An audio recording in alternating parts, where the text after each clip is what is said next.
$1 trillion. Let me say that again, slower, so your brain can try to wrap itself around this number. $1 trillion. That's $1 trillion. 12 zeros. A 1 followed by 12 zeros. 1,000 billions. A million millions.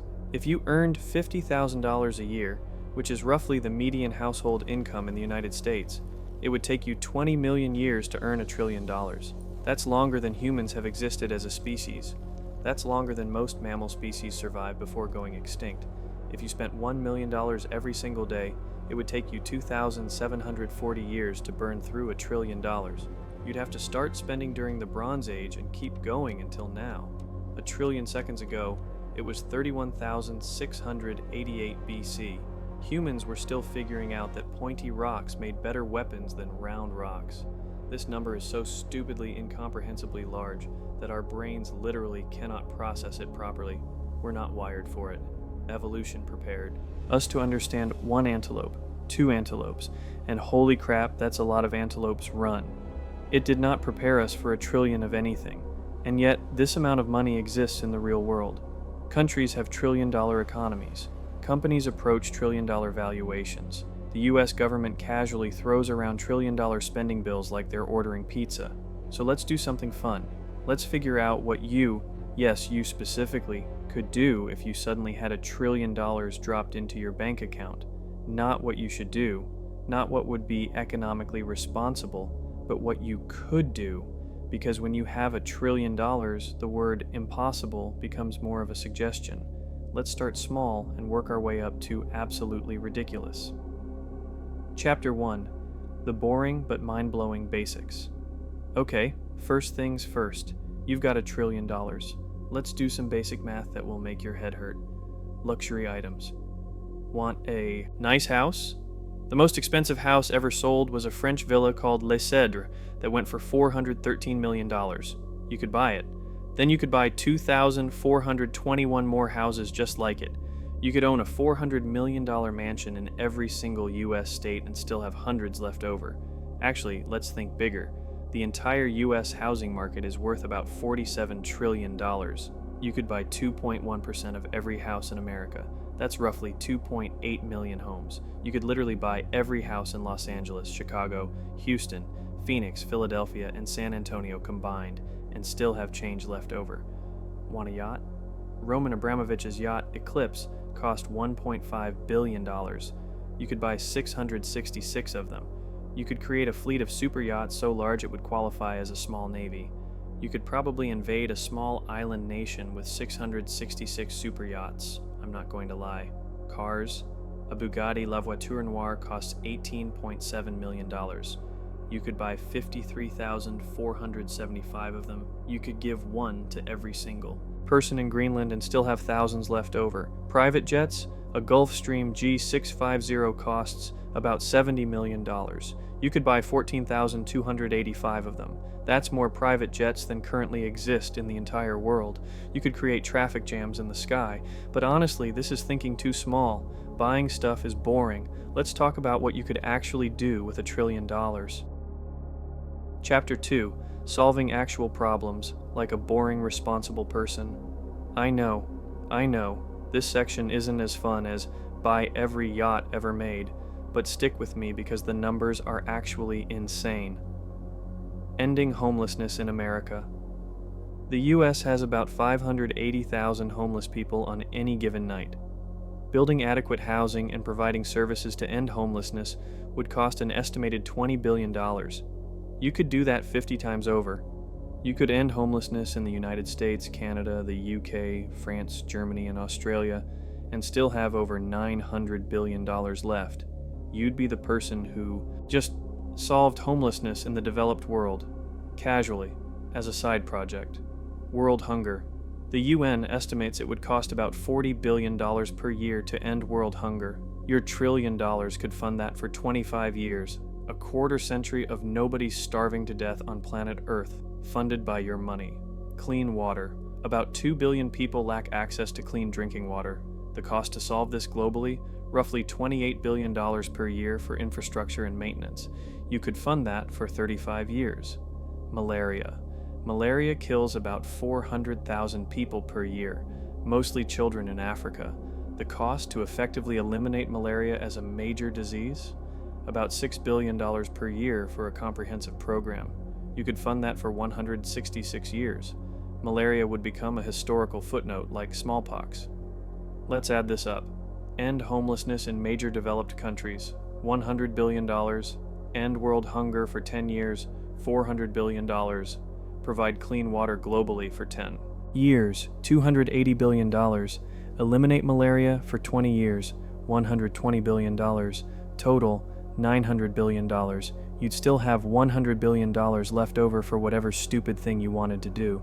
You could solve some of humanity's biggest problems and still have, by every professional sports team in America, money left over. But solving problems is for people with consciences. Let's get weird.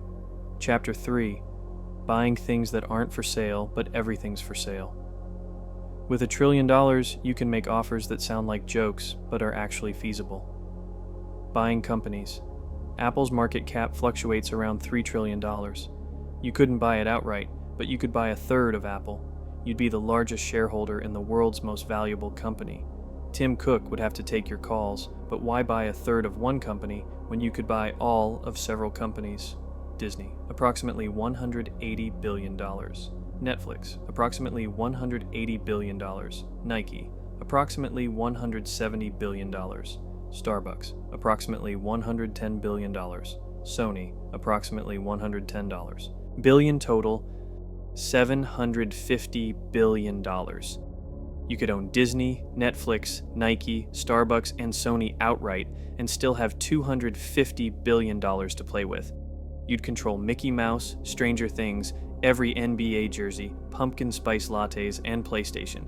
That's an insane amount of cultural power. Buying sports leagues. The NFL's 32 teams have a combined value of about $140 billion. You could buy the entire NFL, every team. You'd own professional American football. The NBA, about $90 billion. You could own that too. MLB, $70 billion. Yours, NHL, $35 billion. Why not? English Premier League, roughly $20 billion. Sure, total, $355 billion. You could own the NFL, NBA, MLB, NHL, and Premier League, essentially controlling the most popular sports in America and Europe for about a third of your money. Imagine the power plays. Sorry, I'm moving the Dallas Cowboys to London and the Manchester United to Dallas. Why? Because I can. Buying land. Here's where it gets really interesting. Land is the ultimate finite resource. You could buy so much land. The average price of farmland in the US is about $3,800 per acre. For $1 trillion, you could buy 263 million acres. That's 411,000 square miles. That's larger than Texas and California combined. You could buy 40% of all farmland in the United States. You'd be the world's largest landowner by a factor of 10. The second largest private landowner in America owns about 2.2 million acres. You'd have 263 million. You could buy all of Iowa, Illinois, and Indiana, the entire Corn Belt, and turn it into whatever you wanted. A giant nature preserve, the world's largest solar farm, a continental scale sculpture of your face, your choice. Or go international. You could buy roughly 12% of all the land in Australia, or 8% of Argentina. You could purchase entire regions of countries. Buying islands. Private islands range from a few million to a few hundred million. For $1 trillion, you could buy every private island currently for sale on Earth. There are about 800 of them, and it would cost you maybe $50 billion tops.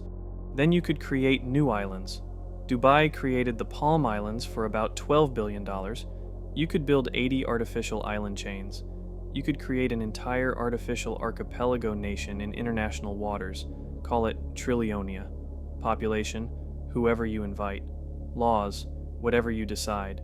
National anthem, probably something by Daft Punk. Chapter 4. Space, the final expensive frontier. Okay, now we're getting somewhere. Space is expensive, which means it's perfect for trillion-dollar hypotheticals. Mars, Elon Musk estimates it would cost about $100 billion to establish a self-sustaining city on Mars. This is probably optimistic, so let's say $200 billion to be safe. You could fund 2 Mars colonies and still have $800 billion left. You could literally ensure humanity becomes a multi-planetary species as a hobby. Better yet, you could create competing Mars colonies, East Mars and West Mars. Fund them both, sit back, and watch them develop different cultures. It's like a reality show, but on another planet. The Moon. NASA estimates a permanent moon base would cost about $35 billion. You could build 28 moon bases. Why? I don't know, but you could. You could put moon bases at every interesting lunar location. One at the poles for ice mining, one at Tycho Crater for the views, one on the far side for radio astronomy, one shaped like your face because why not, it's the moon, and you own 28 bases there. Asteroid mining. This is where it gets really sci-fi. Some asteroids contain trillions of dollars worth of rare metals. The startup costs for asteroid mining are estimated at $100 to $200 billion.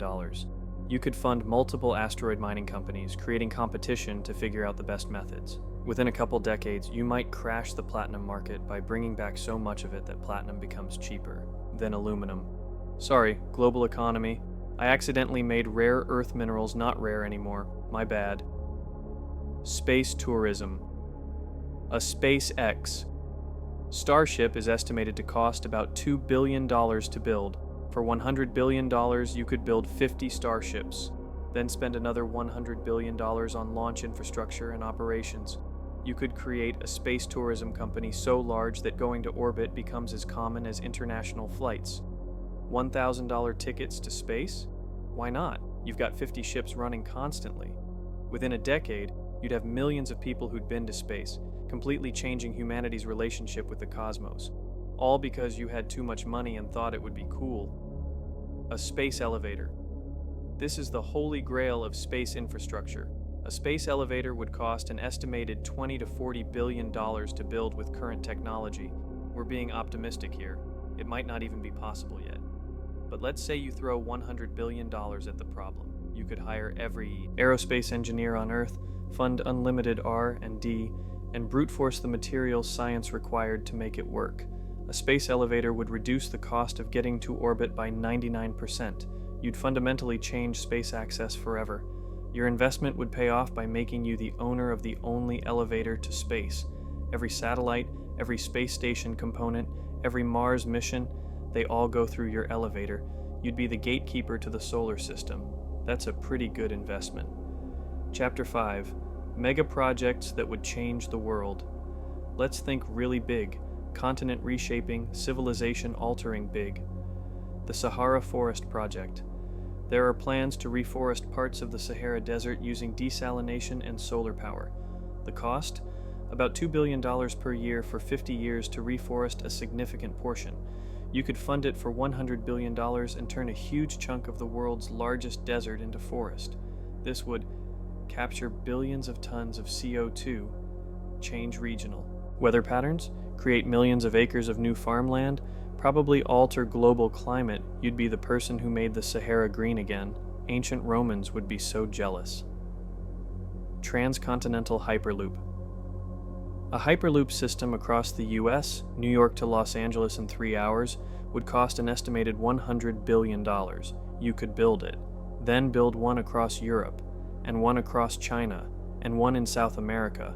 For $400 billion, you could create a global Hyperloop network connecting every major city on 4 continents, travel from London to Beijing in 6 hours, Sydney to Cape Town in 8 hours. You'd obsolete long-haul flights and fundamentally change how humanity moves around the planet. Fusion power. Fusion energy research is chronically underfunded. The entire global budget for fusion research is maybe $5 billion per year. You could multiply that by 20, throw $100 billion per year at fusion power for a decade, hire every physicist who wants to work on it, build a dozen different experimental reactors testing different approaches. Someone would probably figure it out. And fusion power would solve energy scarcity forever. No more fossil fuels, no more energy poverty, unlimited clean power. Your $1 trillion investment would save civilization from climate change and power the next 1,000 years of human development. Ocean cleanup. The Ocean Cleanup Project estimates it would cost about $7.5 billion to remove 90% of ocean plastic. You could fund that and throw in another $20 billion for river plastic prevention systems. For under $30 billion, you could solve ocean plastic pollution. The oceans would be clean again within a decade. Global internet, Starlink-style satellite internet for the entire planet would cost about $30 billion for full coverage. You could provide free high-speed internet to every human on Earth. 3 billion people would get internet access for the first time. Global education would transform overnight. Economic opportunities would explode in developing countries. The global digital divide would just end. For the cost of a few dozen super yachts, you could connect all of humanity. Chapter 6.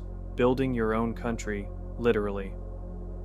Why spend money in other people's countries when you could make your own? Buying land for a country. Remember earlier when we talked about buying land? Let's be specific. For about $200 billion, you could buy enough land in a strategic location to create a country the size of Denmark.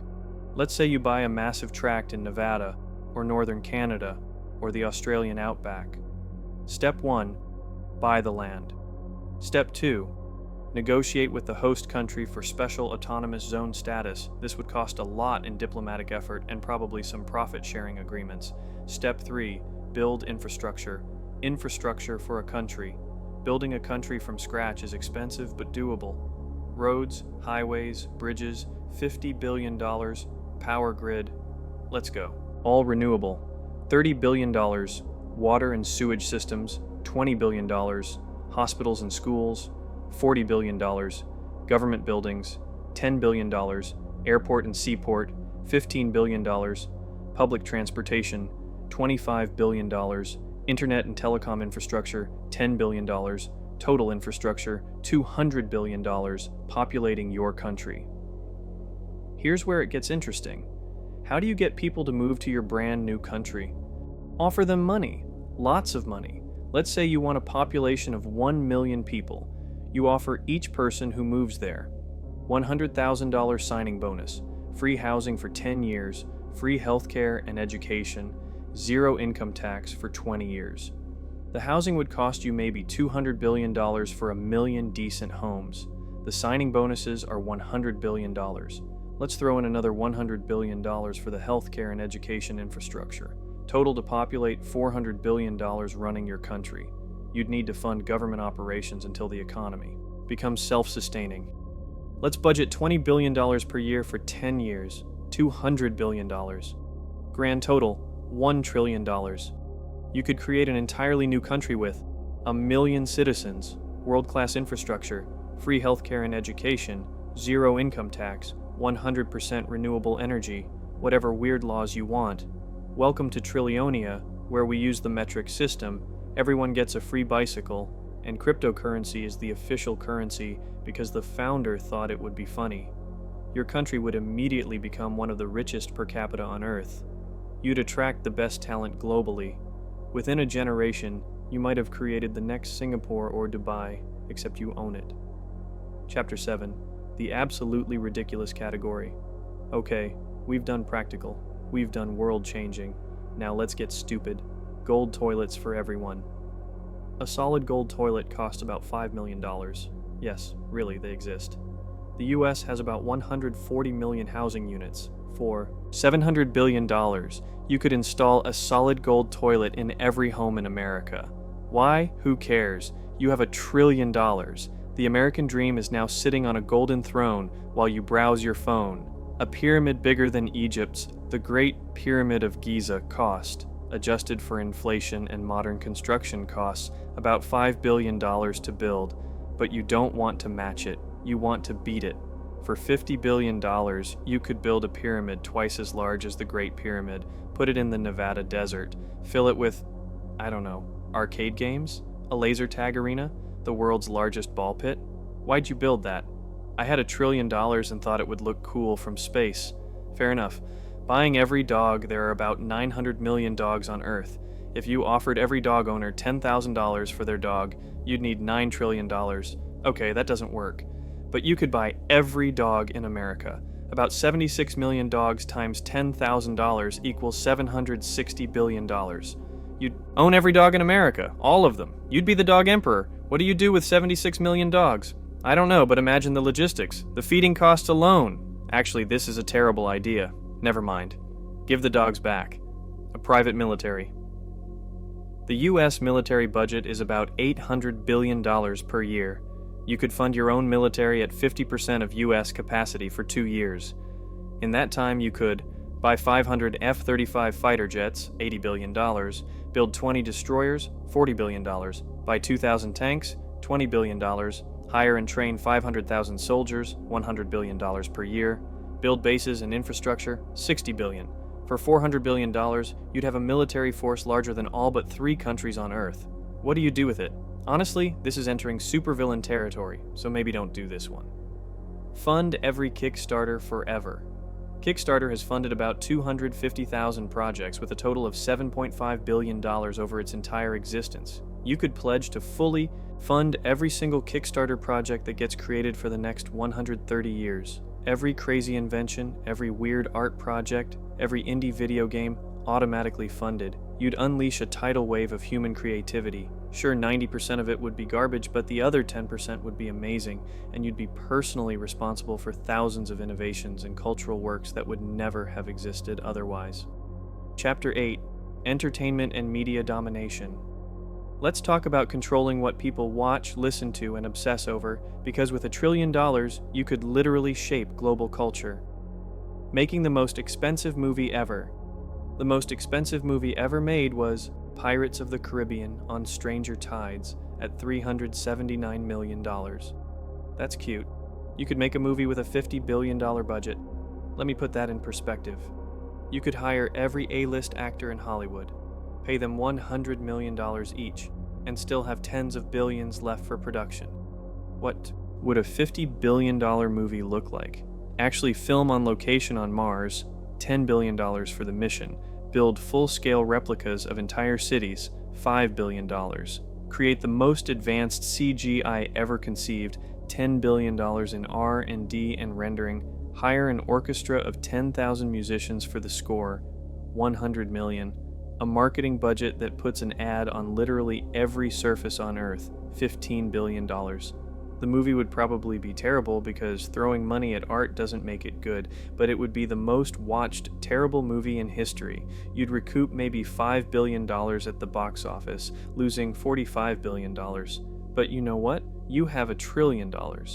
You could lose $45 billion on a vanity project and still have $950 billion left. That's the kind of I don't care money we're talking about.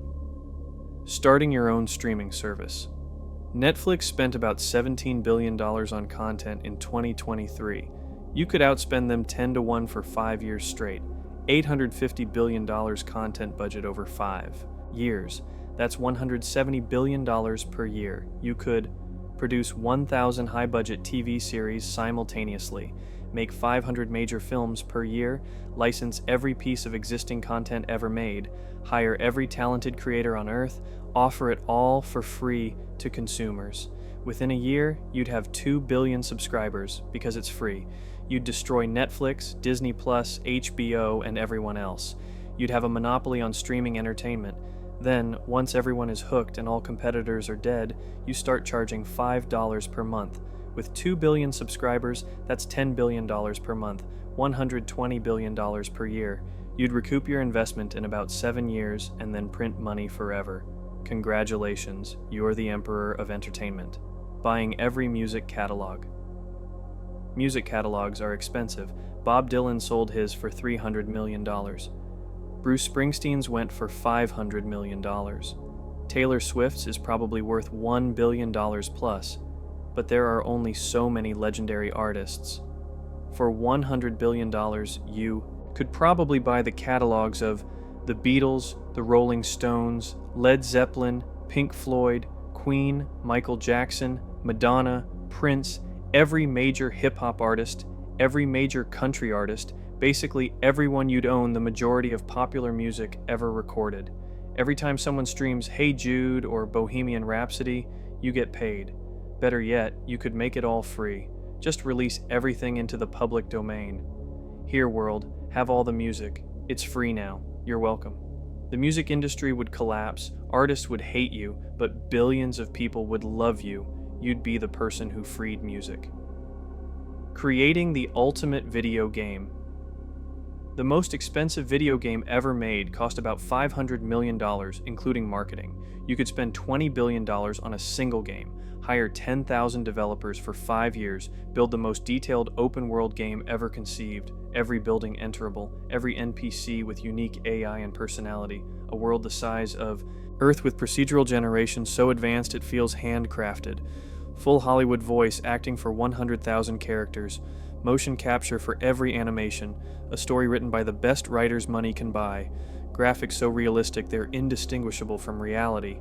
Release it for free. Let 1 billion people play it simultaneously on servers you own.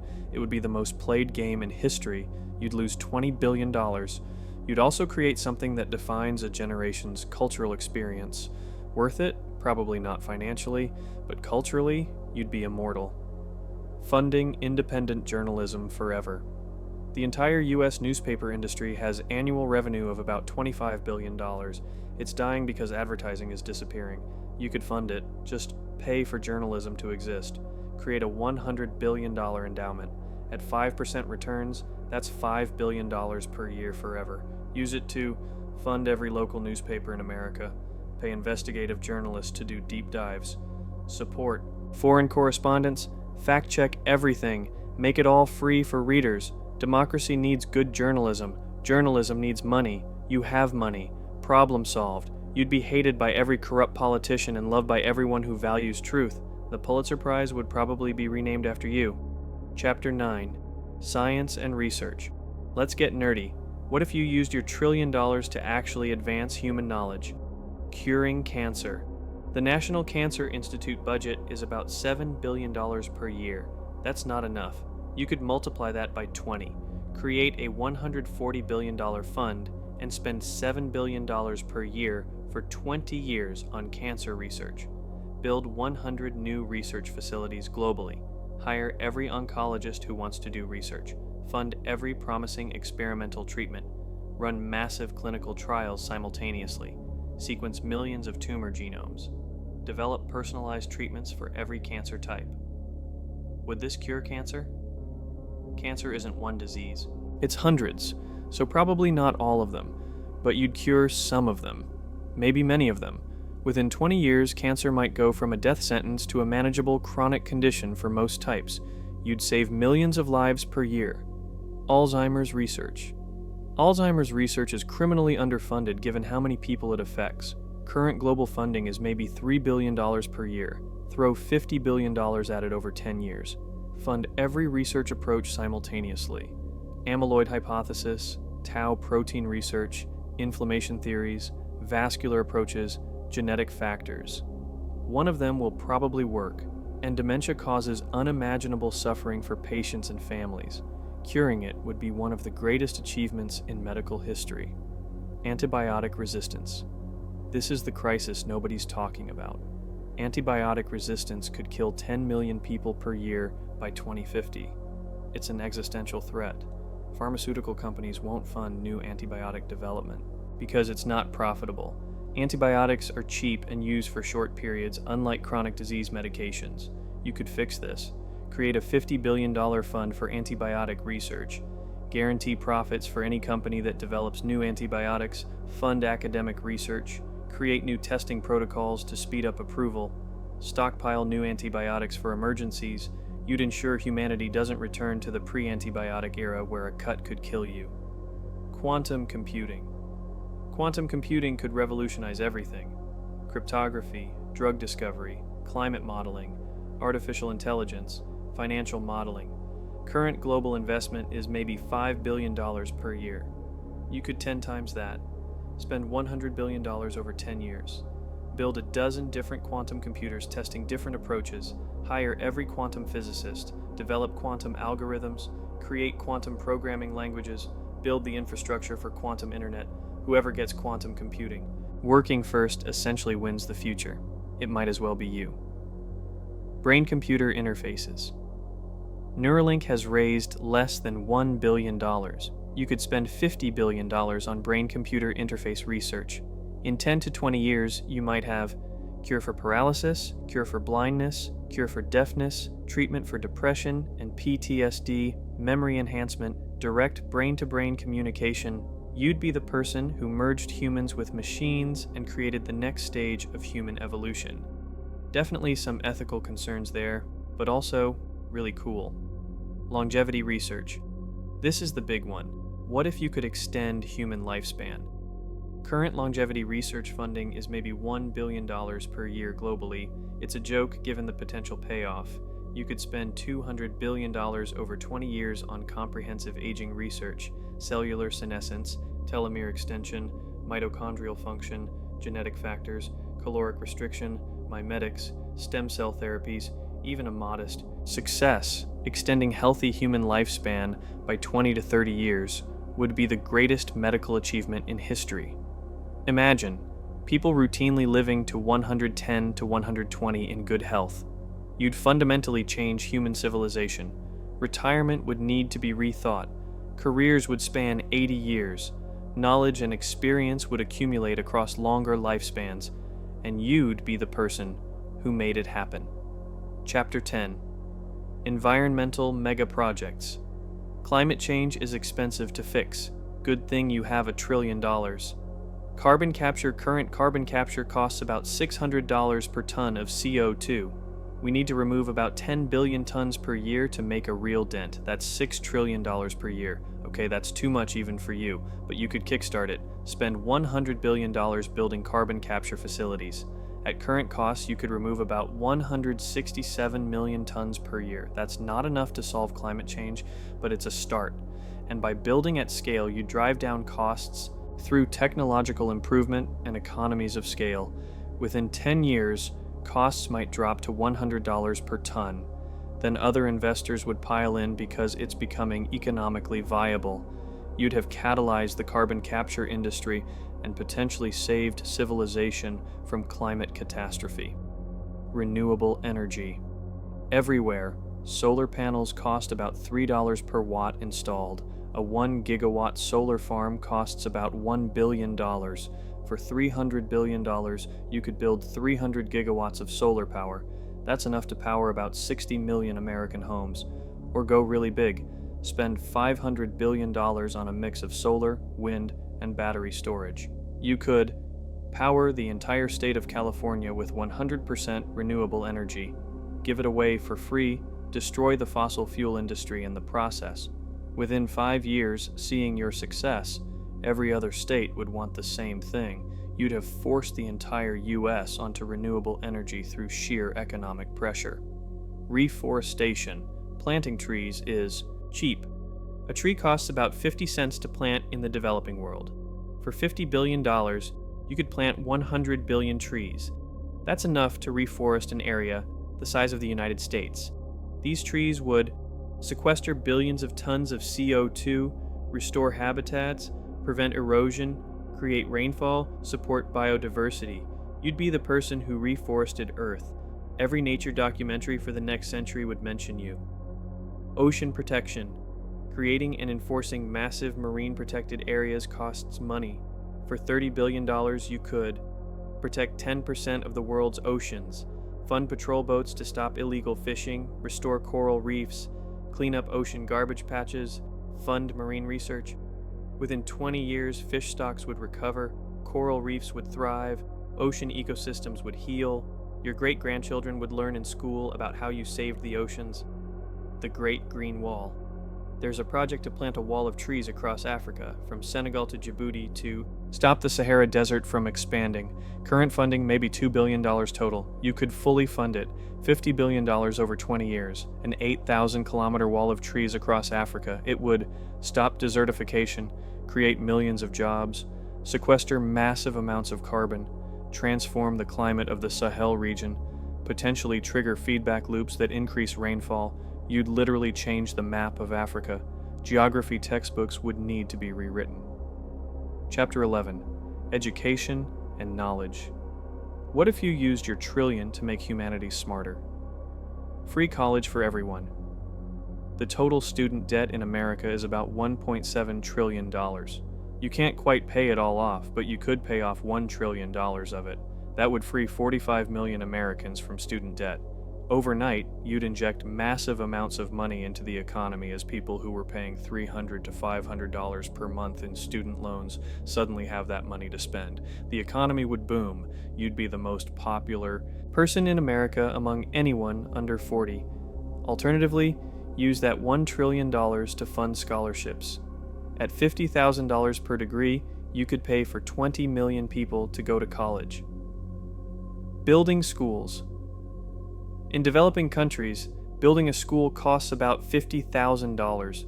For $50 billion, you could build 1 million schools globally. That's enough to give every child in Africa and South Asia access to quality education. Within a generation, you'd have educated 1 billion people who wouldn't have had that opportunity. The ripple effects would be incalculable.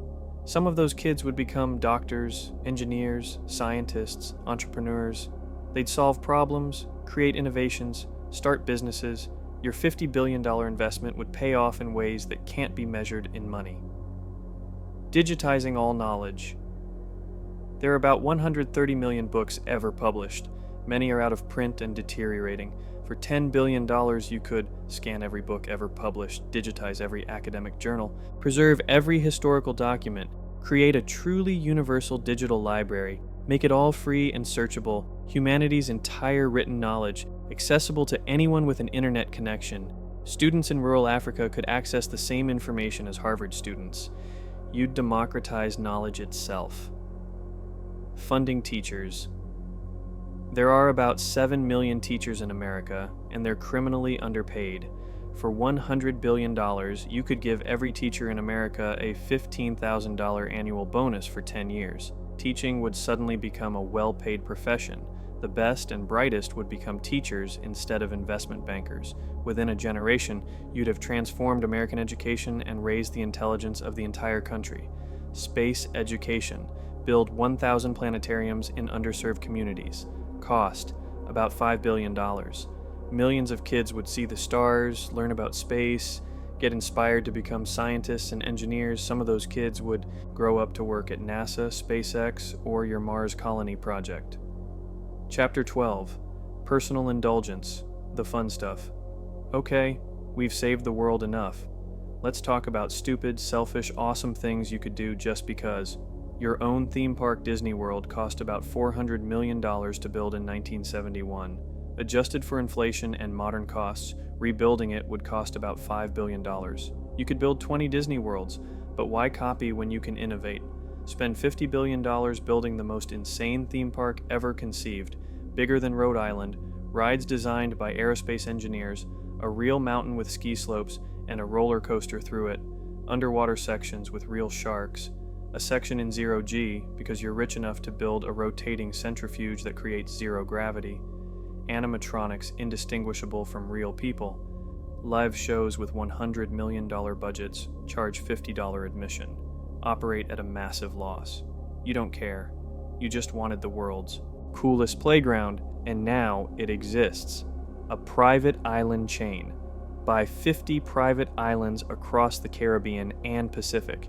Cost about $25 billion for really nice ones. Connect them with your private seaplane fleet and yacht collection.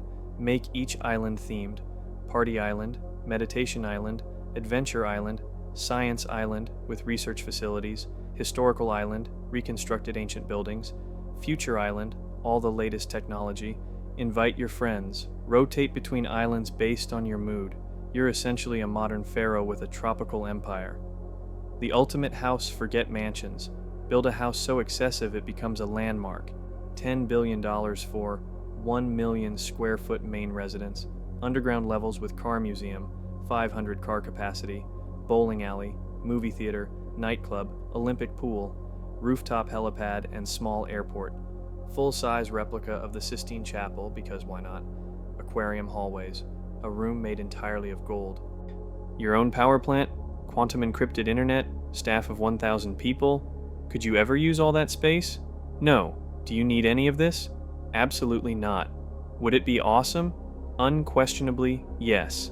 Collecting everything, become the ultimate collector. Every Pokemon card ever made, $100 million. Every classic car worth collecting, $50 billion. Every Stradivarius violin, $500 million.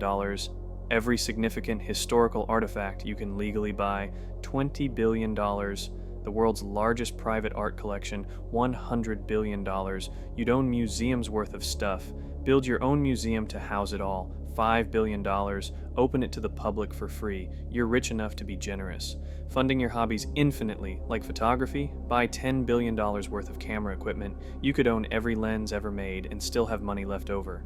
Like gaming, build a gaming room with 1,000 gaming PCs, every console ever made, and every game ever published. Cost, maybe $100 million. Like cooking, build 50 kitchens, each designed for a different cuisine, staffed by Michelin star chefs who teach you. Cost, $1 billion. Like music, buy every instrument ever made and hire teachers for all of them.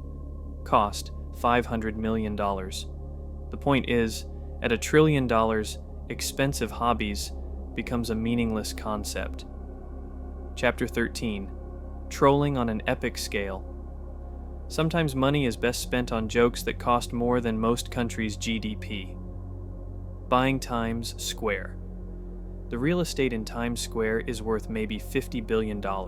Buy it all, then use the giant screens to display whatever you want.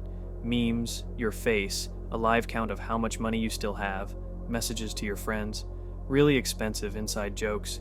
Hey Bob, remember that $20 you owe me from college? This billboard cost $5 million per month. You still owe me $20. The world's longest bridge to nowhere. Build a bridge from California to Hawaii. Cost about $300 billion for 2,500 miles of bridge over open ocean. It serves no purpose. Flying is faster, shipping is cheaper, but you'd have built the most impressive, useless thing in human history. Future archaeologists would study it like we study Stonehenge. Why did they build this? Answer, because it was funny. Buying every billboard. There are about 350,000 billboards in America. Leasing them all would cost maybe $5 billion per year. Use them to display inspirational quotes, bad puns, increasingly concerning countdown timers that count down to nothing, compliments to random people, keep going, you're doing great, elaborate multi-billboard stories. You dominate the American consciousness without saying anything meaningful. The ultimate prank: hire 10,000 actors. Pay them $100,000 each, $1 billion total. Have them all apply for the same job posting at the same company, all claiming to be named John Smith. The HR department would lose their minds. Worth $1 billion? Probably not. Hilarious? Absolutely. Creating crypto chaos. Create a cryptocurrency. Fund it with $100 billion. Make it have the dumbest name possible, Money But Dumber, or Money Bags, or Hodl to the Moon and Back coin. Watch crypto bros take it seriously and pump it to $1 trillion market cap. Then reveal it was a joke all along. The meltdown would be spectacular. Chapter 14. Ensuring your legacy. You've got $1 trillion. How do you make sure you're remembered forever? The biggest statue ever. The Statue of Unity in India is 597 feet tall and cost $430 million. You could build a statue 10 times taller for maybe $20 billion. A 6,000-foot statue visible from space. Of what? Doesn't matter. Maybe yourself, maybe a giant rubber duck, maybe an abstract sculpture. It would be visible from orbit. Astronauts would see it. Aliens would see it if they visit. In 10,000 years, after civilization has collapsed and rebuilt, people would see it and wonder, who built this? Why? Your answer, I had too much money and thought it would be cool. A library with your name. Build 10,000 libraries globally, all named after you. Cost, $50 billion. Every library has free internet, free books, free learning resources, community spaces. In poor communities, your libraries become centers of education and opportunity. 1 billion people would use your libraries over the next century. Thousands of kids would learn to read in buildings with your name on them. You'd be associated with knowledge and education forever. Funding prizes. Create prizes with massive rewards. $1 billion for curing cancer, $1 billion for fusion power, $1 billion for practical AI alignment, $1 billion for solving P versus NP, $1 billion for first human to Mars. The prizes would motivate the best minds to solve humanity's biggest problems. When they succeed, the prizes would be associated with you. Every breakthrough would have your name attached. A foundation. Create a $500 billion foundation with specific goals. End preventable diseases. Provide universal education. Combat climate change. Fund scientific research. Promote arts and culture. At 5% annual returns, that's $25 billion per year forever. Your foundation would operate in perpetuity long after you're dead, doing good work with your name on it. In 500 years, people would still know your name because your foundation would still be operating. Buying naming rights to everything.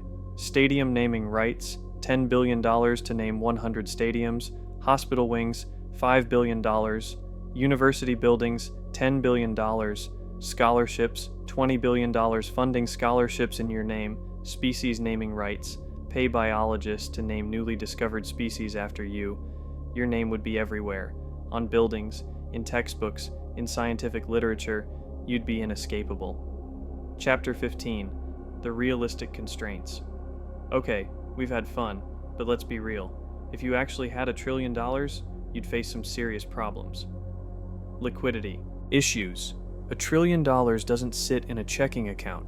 It's in assets, stocks, bonds, real estate, businesses.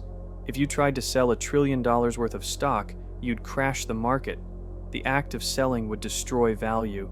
You'd need to liquidate slowly over years, maybe decades. Inflation concerns. If you spent $1 trillion quickly, you'd cause inflation in whatever markets you entered. Trying to buy all the real estate in California, prices would skyrocket before you finished. Trying to hire every engineer, salaries would double. Your spending would make everything more expensive, reducing your purchasing power. Government attention. No government wants a private citizen with $1 trillion operating independently. You'd face tax investigations, regulatory scrutiny, political pressure, possible legislation specifically targeting you. You'd need to spend billions just on lawyers and lobbyists to protect your wealth. Security. Concerns with $1 trillion, you'd become a target for kidnappers, scammers, hackers, governments, criminals. You'd need a private security force rivaling a small country's military. Your security budget would easily run into billions per year. Social isolation. Nobody could relate to you. Every friendship would be suspect. Is this person genuine or after your money? You'd live in a bubble, surrounded by employees and sycophants. The loneliness would be crushing. The responsibility. With $1 trillion comes enormous responsibility. Every dollar you spend on yourself is a dollar not spent helping people. How do you justify buying a yacht when that money could save lives? The guilt would be intense unless you have the moral flexibility of a supervillain. Decision paralysis. With infinite options, making decisions becomes impossible. Which problems do you solve? Which causes do you support? Which projects do you fund? You'd need an army of advisors just to process all the opportunities. Chapter 16. The things money can't buy, but you could try anyway. Here's the uncomfortable truth. Even with $1 trillion, there are some things you genuinely cannot buy, but that won't stop you from trying, and the attempts would be fascinating. Buying happiness. Studies show that money increases happiness up to about $75,000 to $95,000 per year. Then the effect plateaus. Beyond that, more money doesn't make you happier, but you have $1 trillion. Surely that's different, right? Let's test it. You could fund a massive psychological study on yourself. Hire 100 therapists to monitor your mental state, track your happiness as you spend money on different things, create a scientific database of what actually makes billionaires happy. Cost $100 million over 10 years. The result would probably confirm that after buying basic comfort and security, happiness comes from relationships, purpose, and personal growth. Things money facilitates but doesn't create. But at least you'd have data proving it. Buying more time. You can't buy more hours in the day, but you could try to optimize every second. Hire 50 personal assistants to handle every mundane task, $50 million per year, private jets to eliminate travel time, $500 million, meal prep team so you never cook, $10 million per year, personal shoppers so you never shop, $5 million per year, People to wait in lines for you, $1 million per year. You could eliminate almost every mundane task from your life. Every second could be spent on exactly what you want to do. You still only get 24 hours per day, but you'd make those hours count more than anyone else's. Buying love. You can't buy genuine love, but you could create circumstances that make it more likely. Become the world's greatest philanthropist. Be genuinely interesting. Fund your own adventures and experiences. Be the person who solved major world problems. Develop genuine skills and hobbies with unlimited resources. Would people love you or for your money? That question would haunt you forever, but at least you'd have options. Lonely billionaires are still less lonely than lonely poor people. Buying talent. You can't buy innate talent, but you could brute force skill acquisition. Want to be an Olympic-level athlete? Hire. The best coaches, $50 million. Personal trainers, $10 million. Nutritionists, $5 million. Sports psychologists, $5 million. Custom training facilities, $100 million. You still might not make the Olympics, genetics matter, but you'd get as close as humanly possible through pure resource advantage. Want to be a concert pianist? Buy. Every great piano ever made, $50 million. Lessons from living masters, $20 million. A concert hall to practice in, $100 million. You'd become very good, possibly great. World class? Maybe not, but you'd be the best version of yourself possible. Buying immortality. You can't buy literal immortality yet, but you could throw money at the problem. $50 billion to longevity research, as discussed earlier. $10 billion to cryonics facilities to freeze yourself if you die before aging is cured. $5 billion to ensure those facilities run for centuries. $1 billion to clone yourself. Ethically questionable, probably illegal, but you're rich enough to try. You probably won't live forever, but you'd give yourself the best odds anyone has ever had. Buying respect. You can't buy genuine respect, but you can buy things that earn respect. Cure diseases. People respect that. Fund science. People respect that. Build schools. People respect that. Create jobs. People respect that. Make beautiful art or architecture. People respect that. Do enough genuinely good things, and respect follows. Or you could go the other way. Buy sports teams, media companies, and politicians until people are forced to pay attention to you. That's not respect. That's fear and obligation, but from a distance, they look similar. Chapter 17, Breaking World Records, all of them. With $1 trillion, you could hold every expensive world record simultaneously. Most expensive everything. Most expensive car collection. Buy every expensive car ever made. $100 billion. Most expensive art collection, already covered. $100 billion. Most expensive home. Build that $10 billion mega mansion. Most expensive watch collection, $10 billion. Most expensive wine collection, $5 billion, includes every rare vintage. Most expensive book collection, $2 billion, every first edition, every rare manuscript. Most expensive jewelry collection, $20 billion. Total, $247 billion to hold every most expensive collection record.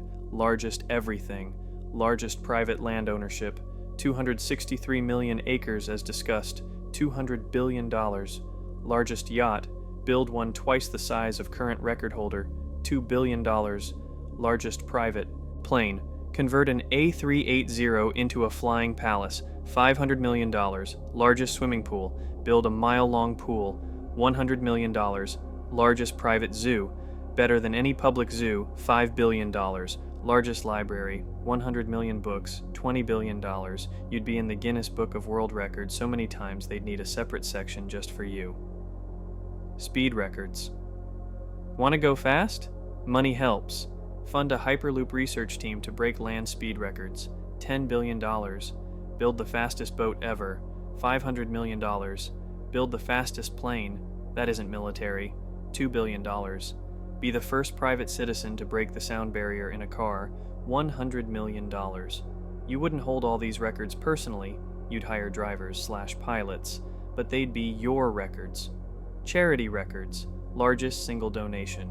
Give $100 billion to one cause. Most money donated in 1 year, $200 billion. Most charities funded. Fund 10,000 different charities, $50 billion. These records actually help people, so they're records worth having. Chapter 18. Creating Your Own Holidays. Why celebrate other people's holidays when you could create your own? International U Day. Spend $10 billion promoting a new global holiday celebrating you. Pay every major country to recognize it officially, $5 billion in diplomatic gifts. Fund massive celebrations in 100 countries, $2 billion. Create traditions, fireworks, special foods, gift giving. Make it actually fun so people want to celebrate it, $3 billion in annual event funding. Within 20 years, kids would grow up thinking U-Day was a normal holiday. In 100 years, people wouldn't even remember it was named after a specific person. Mega Festival. Create an annual festival that makes Burning Man look like a bake sale. Location: your private island or desert land. Capacity: 1 million people. Duration: 2 weeks. Budget: $5 billion per year. Features: 100 stages with the world's best musicians. Art installations costing $10 million each. Free food from Michelin star chefs. Technology demonstrations, workshops, and talks from experts in every field.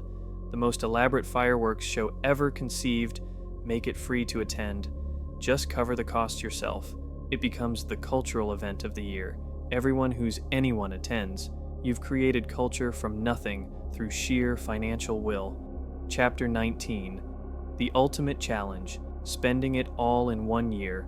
Let's say you have to spend the entire trillion in 1 year. Not invest it, not give it to charity, that's too easy, but actually spend it on goods and services. Could you even do it? Month 1, $83 billion, real estate binge. Buy every house in San Francisco, $15 billion. Buy every house in Miami, $10 billion. Buy Manhattan office buildings, $30 billion. Buy castles across Europe, $5 billion. Buy private islands, $20 billion. Buy farmland, $3 billion. Month 2, $83 billion. Transportation. Buy 1,000 private jets, $50 billion. Buy 500 super yachts, $25 billion. Buy 10,000 luxury cars, $5 billion. Build your own airport, $2 billion. Build your own seaport, $1 billion. Month 3, $83 billion. Art and collectibles. Buy every available Picasso, $5 billion. Buy every available Van Gogh, $3 billion. Buy rare artifacts from every culture, $20 billion. Commission 1,000 new artworks from living artists, $10 billion. Buy every significant historical document available, $15 billion. Buy every classic car at auction, $30 billion. Month 4, $83 billion. Hiring people. Hire 500,000 people for a year at $100,000 each, $50 billion. Hire every A-list celebrity for personal performances, $5 billion. Hire the world's best chefs for a year, $1 billion. Hire private tutors for every subject, $100 million. Hire a private army, $27 billion. Month 5, $83 billion. Experiences. Book every luxury hotel room in the world for a month, $20 billion. Rent every sports stadium for private events, $5 billion. Fund 1,000 expeditions to remote locations, $10 billion. Space tourism for 10,000 people, $30 billion. Commission 100 custom experiences, $18 billion. Month 6, $83 billion. Parties and events. Throw 365 parties costing $100 million each, $36.5 billion. Fund concerts by every major artist, $10 billion. Create custom festivals, $20 billion. Host elaborate dinners, $5 billion. Fireworks every night, $11.5 billion. Month 7, $83 billion. Technology. Buy every tech gadget ever made, $10 billion. Commission custom technology, $30 billion. Build the world's most powerful supercomputer, $5 billion. Fund custom software development, $20 billion. Build a private satellite network, $18 billion. Month 8, $83 billion. Food and drink. Buy every rare wine vintage, $10 billion. Commission meals from every Michelin restaurant, $5 billion. Buy every rare whiskey, $2 billion. Fund elaborate culinary experiences, $20 billion.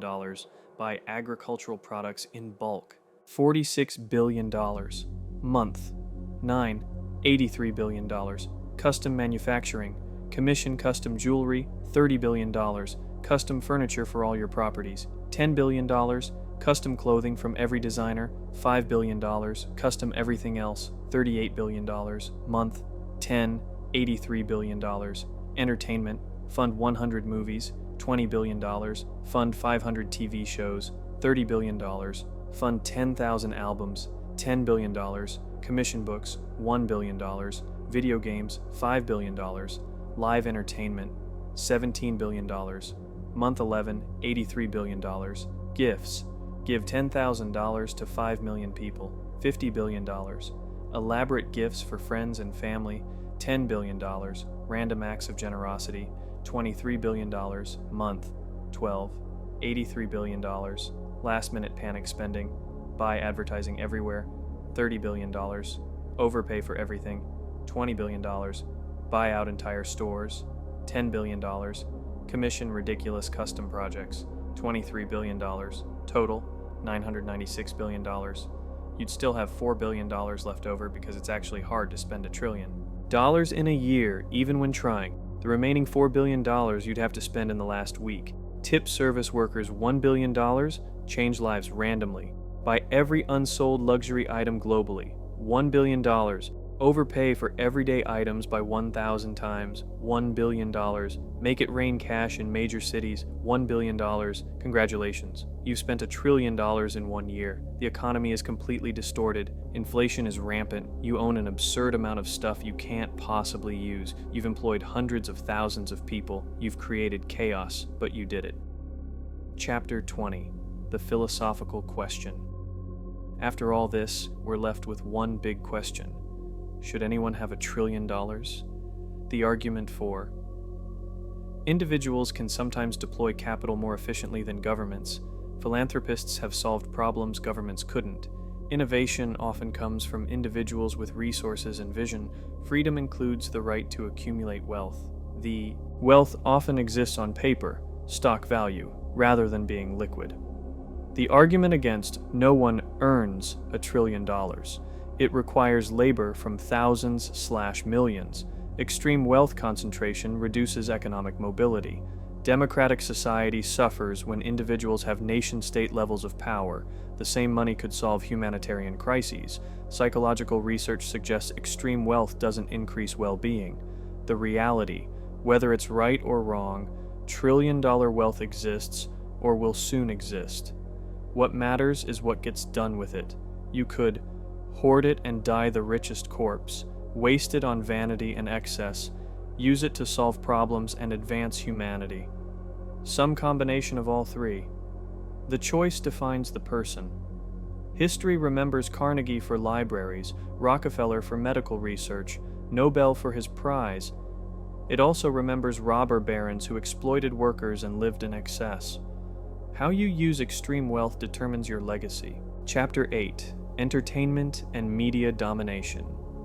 Let's talk about controlling what people watch, listen to, and obsess over, because with $1 trillion, you could literally shape global culture. Making the most expensive movie ever. The most expensive movie ever made was Pirates of the Caribbean, on Stranger Tides at $379 million. That's cute. You could make a movie with a $50 billion budget. Let me put that in perspective. You could hire every A-list actor in Hollywood, pay them $100 million each, and still have tens of billions left for production. What would a $50 billion movie look like?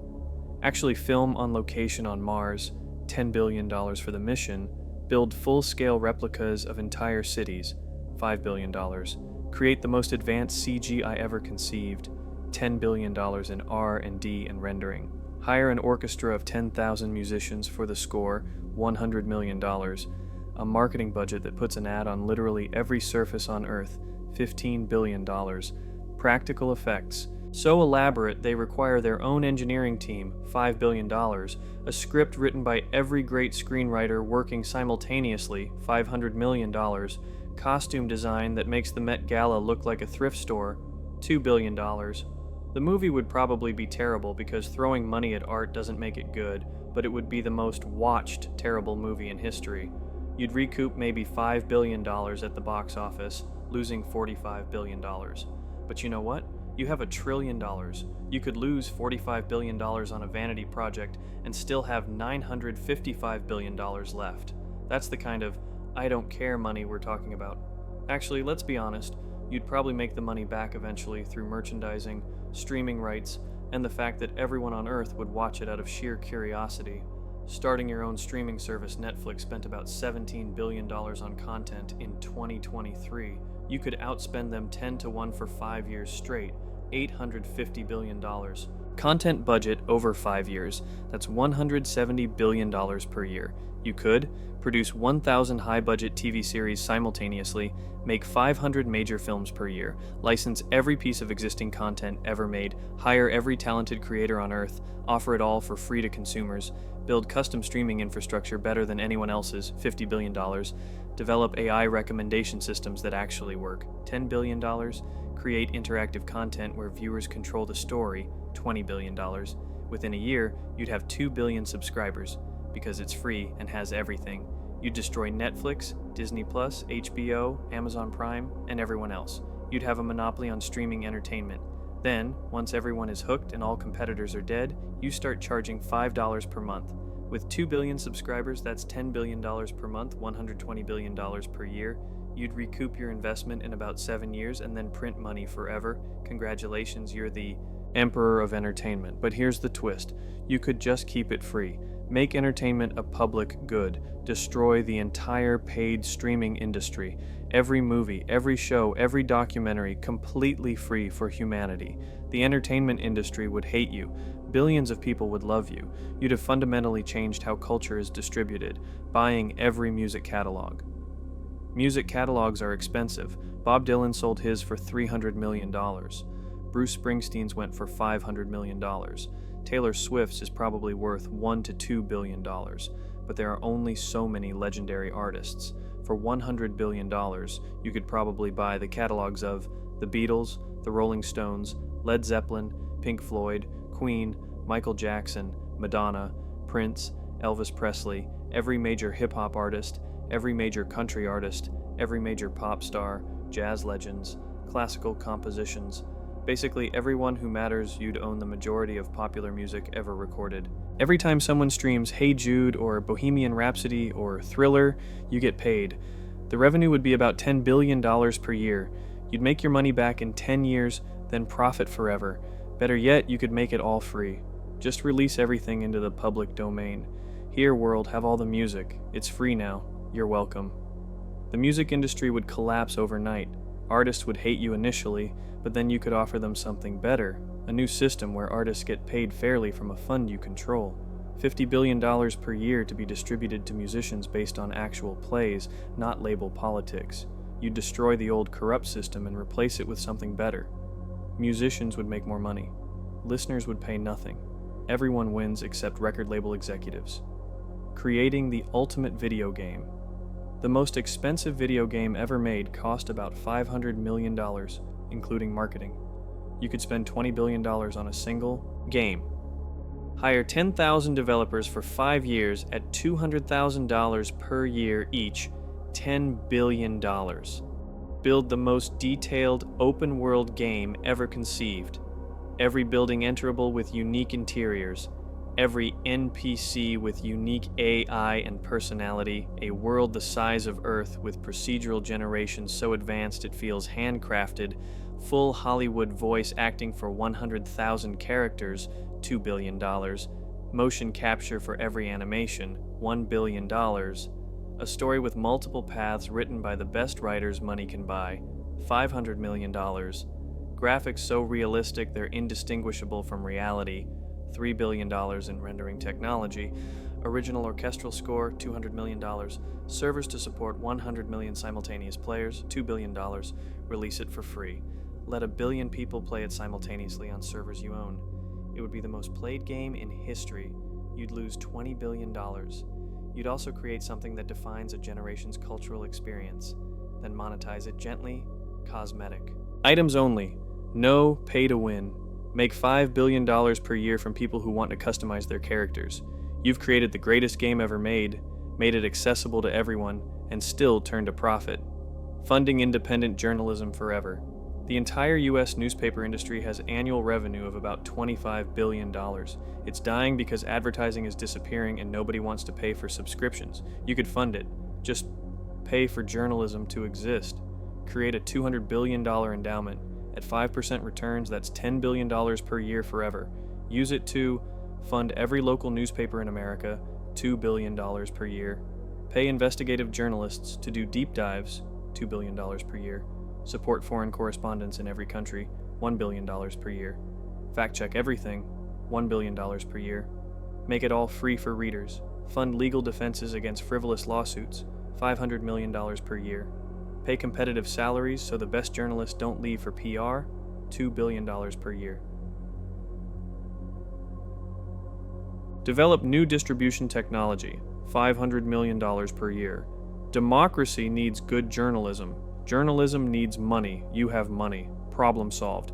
You'd be hated by every corrupt politician, billionaire, and corporation that relies on lack of scrutiny. You'd be loved by everyone who values truth and accountability. The Pulitzer Prize would probably be renamed after you. Reviving dead media. Physical media is dying. Bookstores are closing. Record stores are gone. Video rental doesn't exist. You could bring it all back, better than before. Build 10,000 combination bookstore/record store/movie rental locations globally, $50 billion. Make them beautiful third spaces with coffee shops, reading areas, listening booths, community event spaces, art galleries, everything free or at cost. Stock them with everything ever published, recorded, or filmed. Operate at a $5 billion annual loss. You don't care. You're preserving culture and creating community spaces. Within a few years, these stores become cultural landmarks. People socialize there. Artists showcase work there. Communities organize there. You've recreated the third place that disappeared when everything moved online. Chapter 9. Science and Research Megaprojects. Let's get nerdy. What if you used your $1 trillion to actually advance human knowledge? Curing cancer. The National Cancer Institute budget is about $7 billion per year. That's not enough, and it's spread across too many projects. You could multiply that by 20, create a $200 billion fund, and spend $10 billion per year for 20 years on cancer research. Build 100 new research facilities globally, $20 billion. Hire every oncologist who wants to do research, 10,000 researchers at $300,000 per year, $30 billion over 10 years. Fund every promising experimental treatment simultaneously, $50 billion. Run massive clinical trials with 100,000 plus participants, $30 billion. Sequence 10 million tumor genomes to understand cancer. Genetics, $20 billion. Develop personalized treatments for every cancer type, $30 billion. Share all research openly, no patents, no IP restrictions. Create an AI system to analyze all cancer research ever published, $5 billion. Would this cure cancer? Cancer isn't one disease, it's hundreds of different diseases, so probably not all of them. But you'd cure some of them, maybe many of them. Childhood leukemia might become 99% curable instead of 90%. Pancreatic cancer might go from death sentence to manageable. Breast cancer might become completely preventable. Within 20 years, cancer mortality could drop by 50%. You'd save 5 million lives per year, every year, forever. The economic value alone would be trillions, but more importantly, you'd prevent unimaginable suffering. Alzheimer's and dementia research. Alzheimer's research is criminally underfunded given how many people it affects. Current global funding is maybe $3 billion per year, which is absurd for a disease. That will affect 150 million people by 2050. Throw $100 billion at it over 10 years. Fund every research approach simultaneously. Amyloid hypothesis, $20 billion. Tau protein research, $20 billion. Inflammation theories, $20 billion. Vascular approaches, $15 billion. Genetic factors, $15 billion. Novel approaches nobody's tried yet, $10 billion. Run 50 different clinical trials simultaneously. Test everything. Fail fast, learn faster. One of these approaches will probably work, and dementia causes unimaginable suffering for patients and families. Watching someone you love forget who you are is torture. Curing Alzheimer's would be one of the greatest achievements in medical history. You'd preserve millions of minds, save families from heartbreak, and allow people to age with dignity. Antibiotic resistance. This is the crisis nobody's talking about. Antibiotic resistance could kill 10 million people per year by 2050. That's more than cancer currently kills. Bacteria are evolving faster than we're developing new antibiotics. Within decades, routine surgeries could become deadly again. A simple infection could kill you. Pharmaceutical companies won't fund new antibiotic development because it's not profitable. Antibiotics are cheap and used for short periods, unlike chronic disease medications that people take for life. You could fix this market failure with $100 billion. Guarantee $10 billion rewards for any company that develops a new class of antibiotics, 10 rewards available. Fund academic research directly, $20 billion. Create new testing protocols to speed up approval, $5 billion. Stockpile new antibiotics for emergencies, $10 billion. Fund research into alternatives like phage therapy, $10 billion. Develop rapid diagnostic tests so we use existing antibiotics more carefully, $5 billion. Create a global surveillance system for antibiotic resistance, $5 billion. You'd ensure humanity doesn't return to the pre-antibiotic era where a cut could kill you. The lives saved would number in the hundreds of millions over the next century. Quantum computing. Quantum computing could revolutionize everything: cryptography, drug discovery, climate modeling, artificial intelligence, material science, financial modeling, optimization problems. Current global investment is maybe $5 billion per year, split across hundreds of small projects. You could 20 times that and focus it. Spend $200 billion over 10 years. Build a dozen different quantum computers testing different approaches, $50 billion. Hire every quantum physicist, $20 billion in salaries over 10 years. Develop quantum algorithms for practical problems, $30 billion. Create quantum programming languages and tools, $20 billion. Build the infrastructure for quantum internet, $30 billion. Fund education to create the next generation of quantum scientists, $10 billion. Build quantum sensors for scientific research, $20 billion. Solve quantum error correction, $20 billion. Whoever gets quantum computing working first essentially wins the future. They can break all current encryption, simulate molecular interactions for perfect drug design, optimize logistics beyond current capabilities, and solve problems we can't even attempt right now. It might as well be you. Within 10 years, you might have working quantum computers solving real problems. Within 20 years, quantum computing could be as common as classical computing. You'd have accelerated the technology by 30 to 40 years. Brain-computer interfaces. Neuralink has raised less than $1 billion. You could spend $100 billion on brain-computer interface research. Build 10 competing research groups, fund them massively, and see what works. In 10 to 20 years, you might have cure for paralysis, already being tested, cure for blindness, restore vision through direct brain stimulation, cure for deafness, same concept, treatment for depression and PTSD, targeted brain stimulation, treatment for addiction, interrupt the addiction pathways, memory enhancement, controversial but possible, direct brain-to-brain communication, telepathy basically, thought-to-text for communication, already in early stages, control of prosthetics that feel real, already working in labs. The ethical implications are massive. Do we want to enhance human brains? Should everyone have access? What about hacking? But the medical benefits are undeniable. Hundreds of millions of people with neurological conditions could be helped. You'd be the person who merged humans with machines and created the next stage of human evolution. Longevity. Research. This is the big one. What if you could extend human lifespan significantly? Current longevity research funding is maybe $1 billion per year globally. It's a joke given the potential payoff. You could spend $300 billion over 20 years on comprehensive aging research, cellular senescence, zombie, cells that need to be cleared. $50 billion, telomere extension, chromosome caps that shorten with age. $40 billion, Mitochondrial function.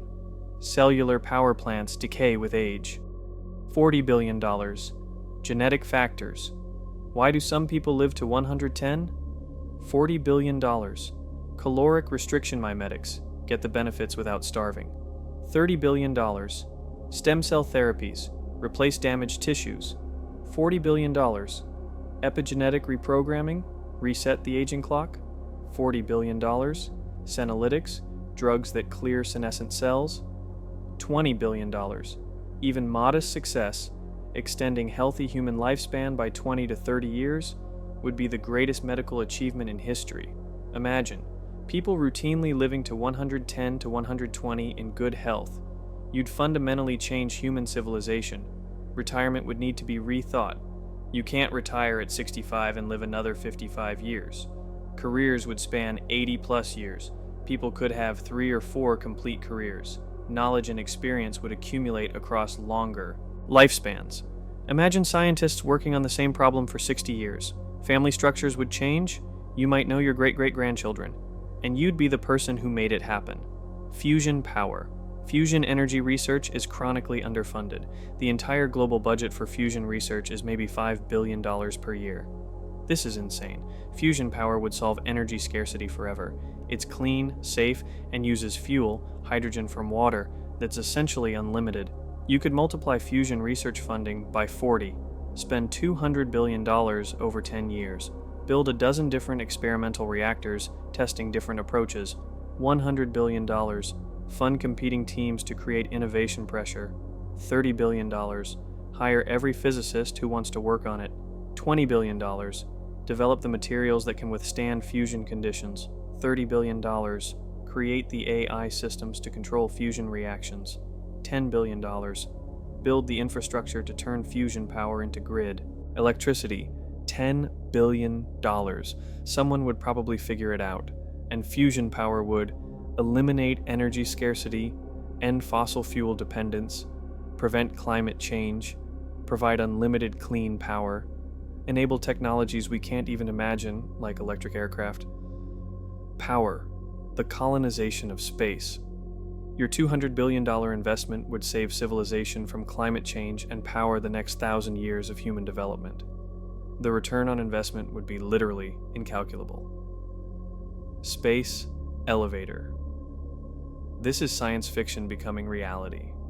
A space elevator would be a cable from Earth's surface to geosynchronous orbit, with cars climbing the cable. It would reduce the cost of getting to orbit by 99%. Instead of $2,000 per kilogram, it would cost $20. The problem, we don't quite have materials strong enough yet. Carbon nanotubes might work, but we can't manufacture them at the required scale and purity. Throw $100 billion at the problem over 15 years. Materials science. Research, $40 billion. Engineering and design, $20 billion. Manufacturing processes, $20 billion.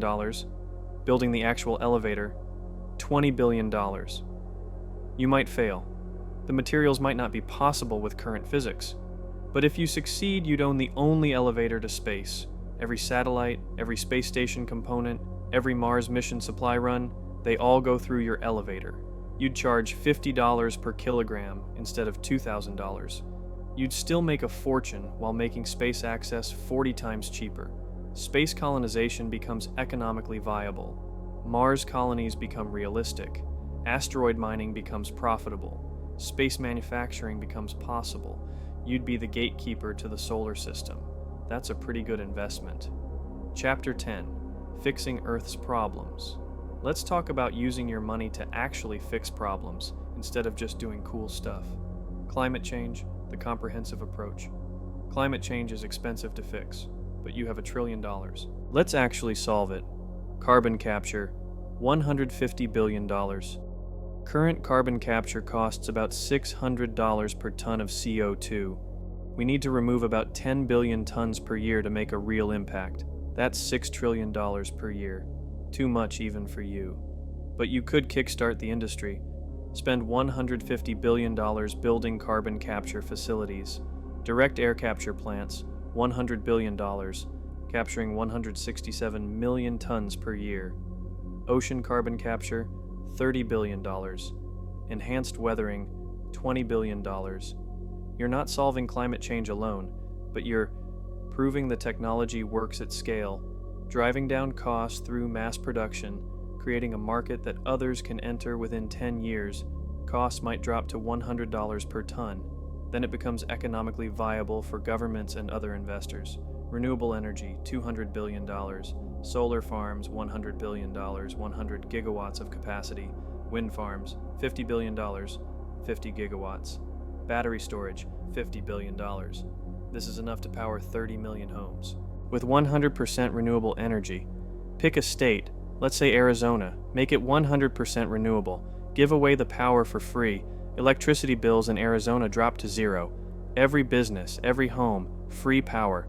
The economic boom would be insane. Businesses would relocate there, the population would grow, other states would demand the same thing. You've created political pressure for renewable energy through demonstration. Reforestation, $100 billion. Trees are cheap.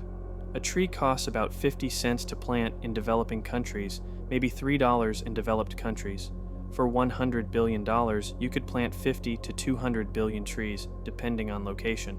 That's enough to reforest an area larger than the United States. These trees would sequester 1 to 2 billion tons of CO2 per year, restore habitats, prevent erosion, create rainfall, support biodiversity, provide economic benefits, sustainable forestry, tourism. You'd be the person who reforested Earth. Every nature documentary for the next century would mention you. Electric vehicle infrastructure, $50 billion. Build 10 million EV charging stations globally, make them free to use. Suddenly, range anxiety disappears. EVs become more practical than gas cars. EV adoption accelerates by a decade. Green hydrogen, $50 billion.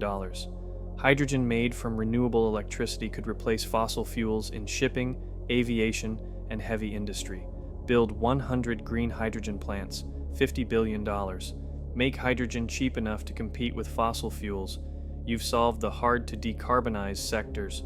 Total climate budget, $550 billion. You've spent just over half your money and you've kick-started carbon capture, proven renewable energy works, reforested huge areas, accelerated EV adoption, enabled green hydrogen. Climate change isn't solved, but you've made it solvable. You've removed the technological and economic barriers. Now it's just political will. Ocean cleanup. The Ocean Cleanup Project estimates $7.5 billion to remove 90% of ocean plastic over 10 years. You could fund that and add river plastic prevention systems, $10 billion, microplastic filtering technology, $10 billion, marine habitat restoration, $10 billion, enforcement against illegal dumping, $5 billion, total $42.5 billion. In 10 to 15 years, the oceans would be clean again, fish populations would recover, ecosystems would heal, beach cleanups would become obsolete because there wouldn't be any plastic to clean up. Global clean water. About 2 billion people lack access to clean drinking water. The cost to solve this globally, $28 billion per year for infrastructure and maintenance. You could fund that for 10 years, $280 billion. Build water treatment plants, wells in rural areas, pipe networks, desalination plants in coastal areas, water purification systems, maintenance training programs. After 10 years, the infrastructure would be self-sustaining through local governments and user fees. You'd have given clean water to 2 billion people. Waterborne diseases would plummet, child mortality would drop, productivity would increase, people waste less time getting water. The economic benefits would be enormous, but more importantly, you'd have prevented immeasurable suffering. Malaria elimination. Malaria kills about 400,000 people per year, mostly children in Africa. The cost to effectively eliminate malaria globally, $6 billion per year for a comprehensive program. You could fund that for 20 years, $120 billion. Programs would include bed nets for every family in affected regions, indoor residual spraying, anti-malarial drugs, vaccines. There's a new one that's 75% effective. Mosquito control programs, rapid diagnostic tests, treatment facilities. Within 20 years, malaria deaths could drop by 95%. Millions of children would live who would otherwise die. The economic impact would be massive. malaria costs African economies tens of billions per year in lost productivity and healthcare costs. Education in developing countries. Building a school in a developing country costs about $50,000. For $100 billion, you could build 2 million schools globally. That's enough to give every child in Africa and South Asia access to quality education. Add teacher training, $20 billion, books and materials, $10 billion, technology, $20 billion, scholarship programs, $30 billion, total, $180 billion. Within a generation, you'd have educated 1 billion people who wouldn't have had that opportunity. Some of those kids would become doctors, engineers, scientists, entrepreneurs. They'd solve problems, create innovations, start businesses. The ripple effects would be incalculable. You'd have changed the trajectory of entire continents. Total problem-solving budget, $1,172.5 billion. Wait, that's more than $1 trillion. Okay, you'd have to make choices, or just accept that some of these would be multi-year projects where you're spending $50 to $100 billion per year over several years. The point is, with $1 trillion, you could make serious progress on Earth's biggest problems. You could address climate change, clean the oceans, provide clean water globally, eliminate malaria, educate hundreds of millions, and still have money left over for your Mars colony and superyacht fleet. That's the scale we're talking about. Chapter 11, Creating a New Civilization. Why fix the existing world when you could create a better one from scratch? Building your own country. We touched on this before, but let's get specific. Step 1. Acquire territory. $200 billion. You can't just declare independence in someone else's country. You need land that you can actually control. Options. A. Buy enough land to create a de facto autonomous region. Buy 100,000 square miles in a remote area with a friendly government.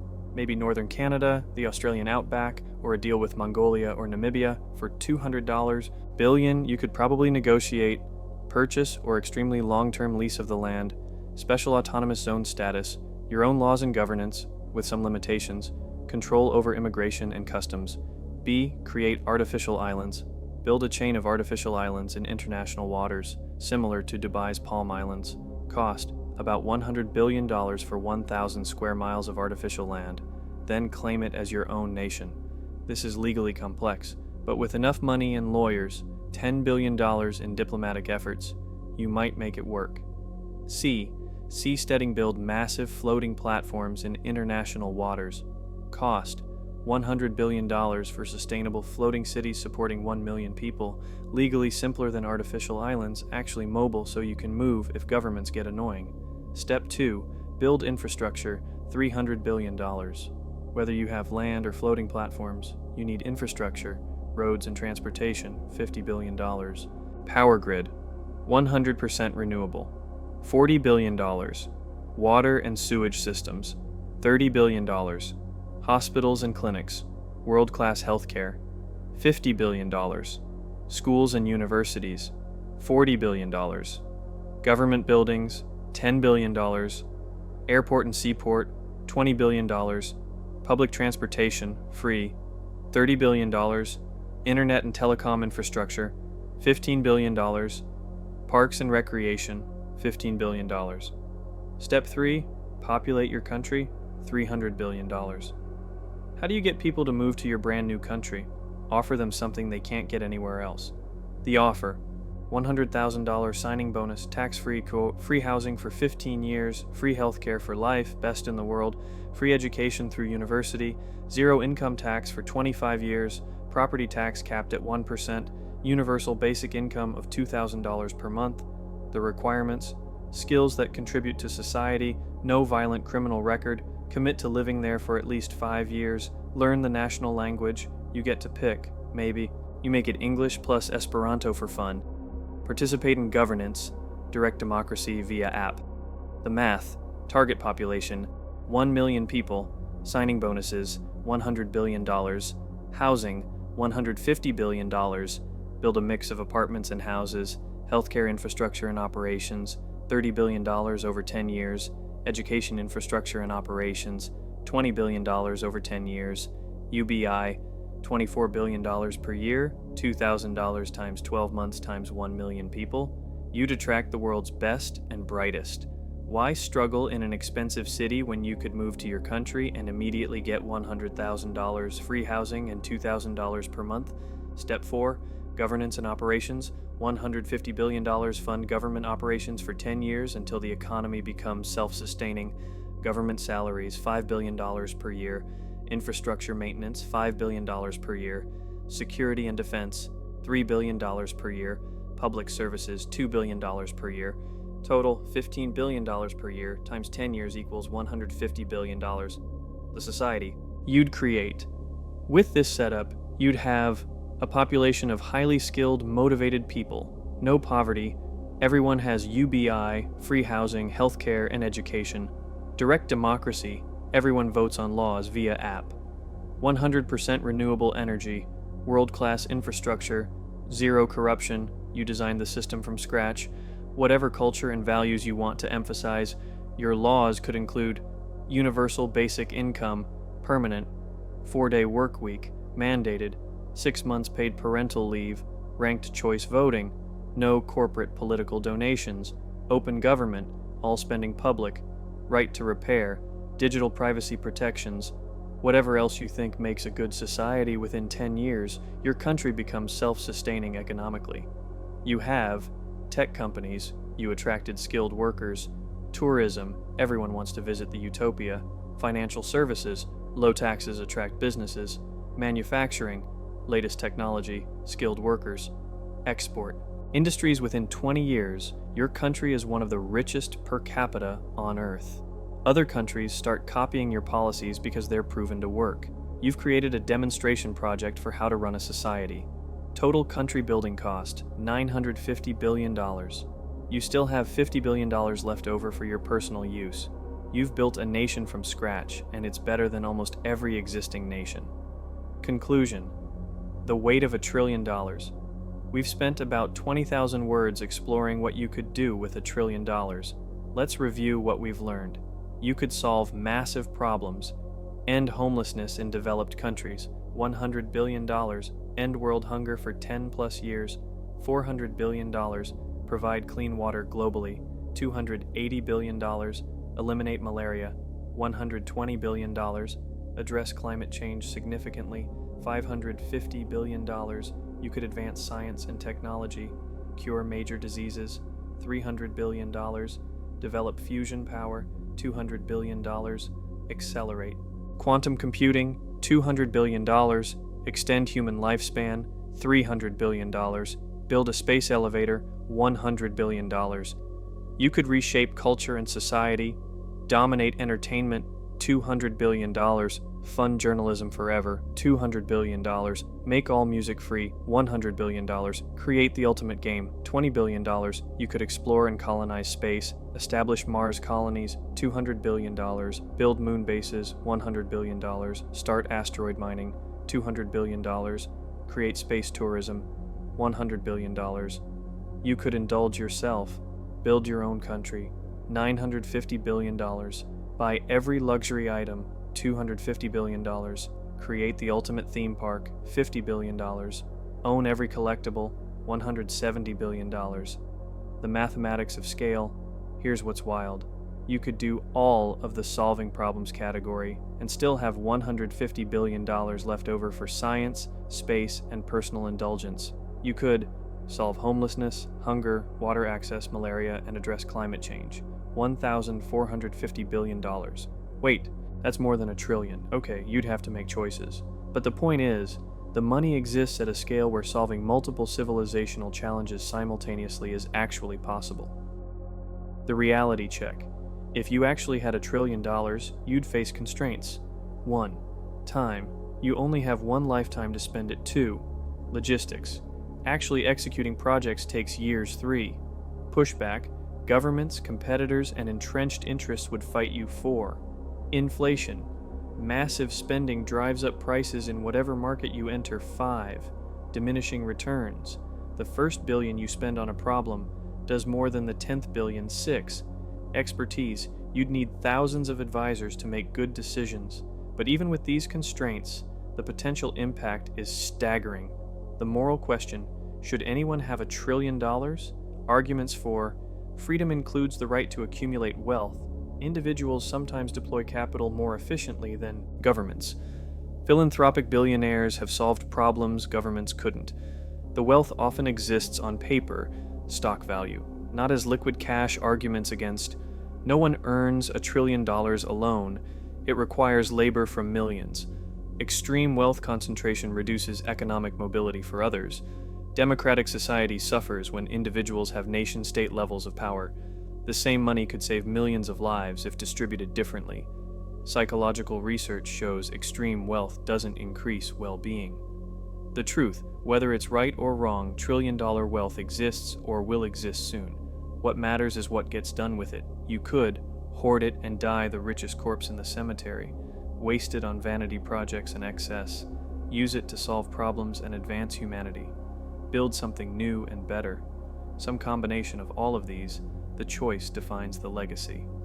History's judgment, we remember. Carnegie for libraries.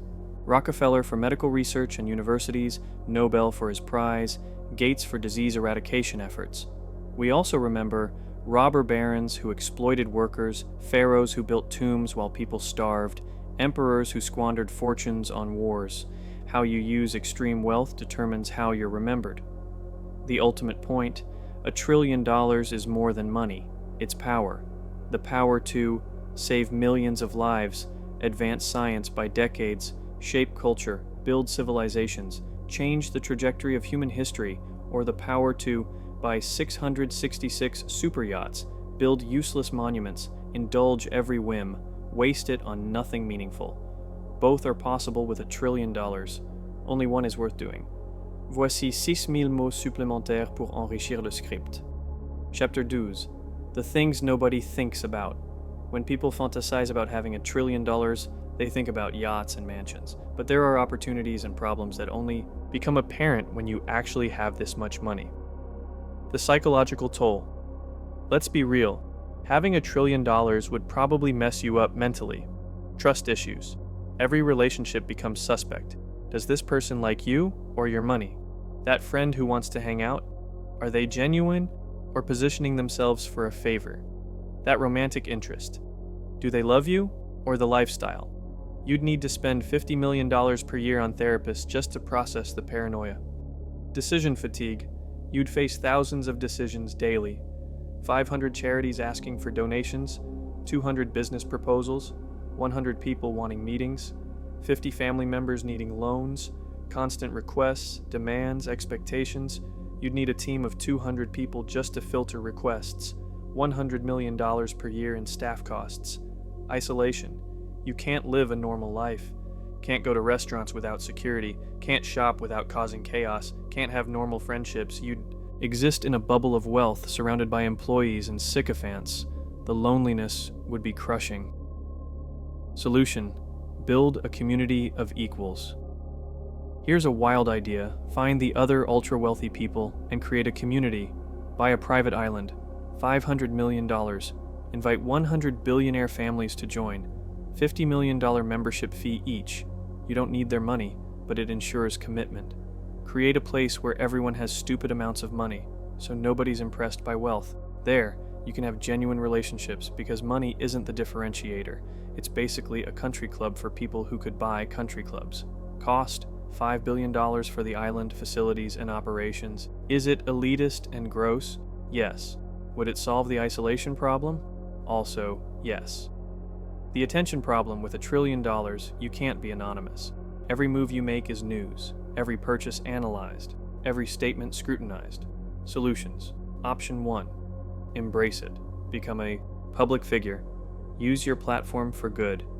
Hire PR team, $50 million per year. Media training, $10 million. Social media team, $20 million per year. Security for public appearances, $100 million per year. Become a voice for causes you believe in. Use your visibility to drive change. Option 2. Hide by privacy at any cost. Shell companies to obscure ownership, $1 billion in legal structures. Pay media to not report on you. $500 million per year, legally questionable. Live on private island or yacht, $2 billion. Minimal public presence, priceless. You'd be like a ghost. People would know you exist, but never see you. Option 3, the double hire. Someone who looks like you to be you in public. Pay them $50 million per year plus security, training, and support. $200 million per year. Total. You live quietly while your double attends events, makes appearances, and takes the attention. Is this insane? Yes. Is it possible with $1 trillion? Also, yes. The family problem. Your family would become a nightmare. Distant relatives you've never met would suddenly need money. Cousins would ask for small loans of $10 million. Every family gathering becomes a pitch meeting. Solutions. The family fund, $10 billion, create a trust fund for all family members. Immediate family, $100 million each. Extended family, $10 million each. Future generations, $5 billion in trust rules. Distributed over time, not lump sum. Can't ask for more. This is it. Managed by independent trustees. This solves the problem permanently. Everyone's taken care of. No more asks. The education fund, $2 billion. Every family member gets full college tuition, graduate school if desired, professional training, study abroad programs. They get opportunities, not just money. The difficult conversations, priceless. You'd still need to have conversations.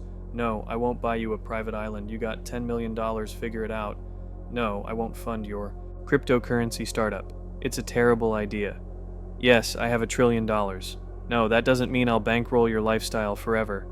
Setting boundaries with family when you have unlimited money would be incredibly hard.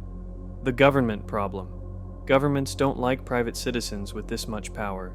You'd face tax audits constantly, regulatory scrutiny on every investment, congressional hearings about wealth concentration, possible new taxes specifically targeting you, international pressure and sanctions if you step on toes, defense budget, $50 billion you'd need, legal team, $5 billion, 500 lawyers on retainer, tax specialists, international law experts, lobbyists, former government officials as advisors, political strategy, $20 billion, campaign donations to friendly politicians, $10 billion, super PACs, $5 billion, think tanks to create favorable policy research, $3 billion, media relationships, $2 billion compliance, infrastructure, $5 billion, accounting systems to track everything, regulatory compliance staff, international tax planning, constant auditing to avoid problems, backup plans, $20 billion,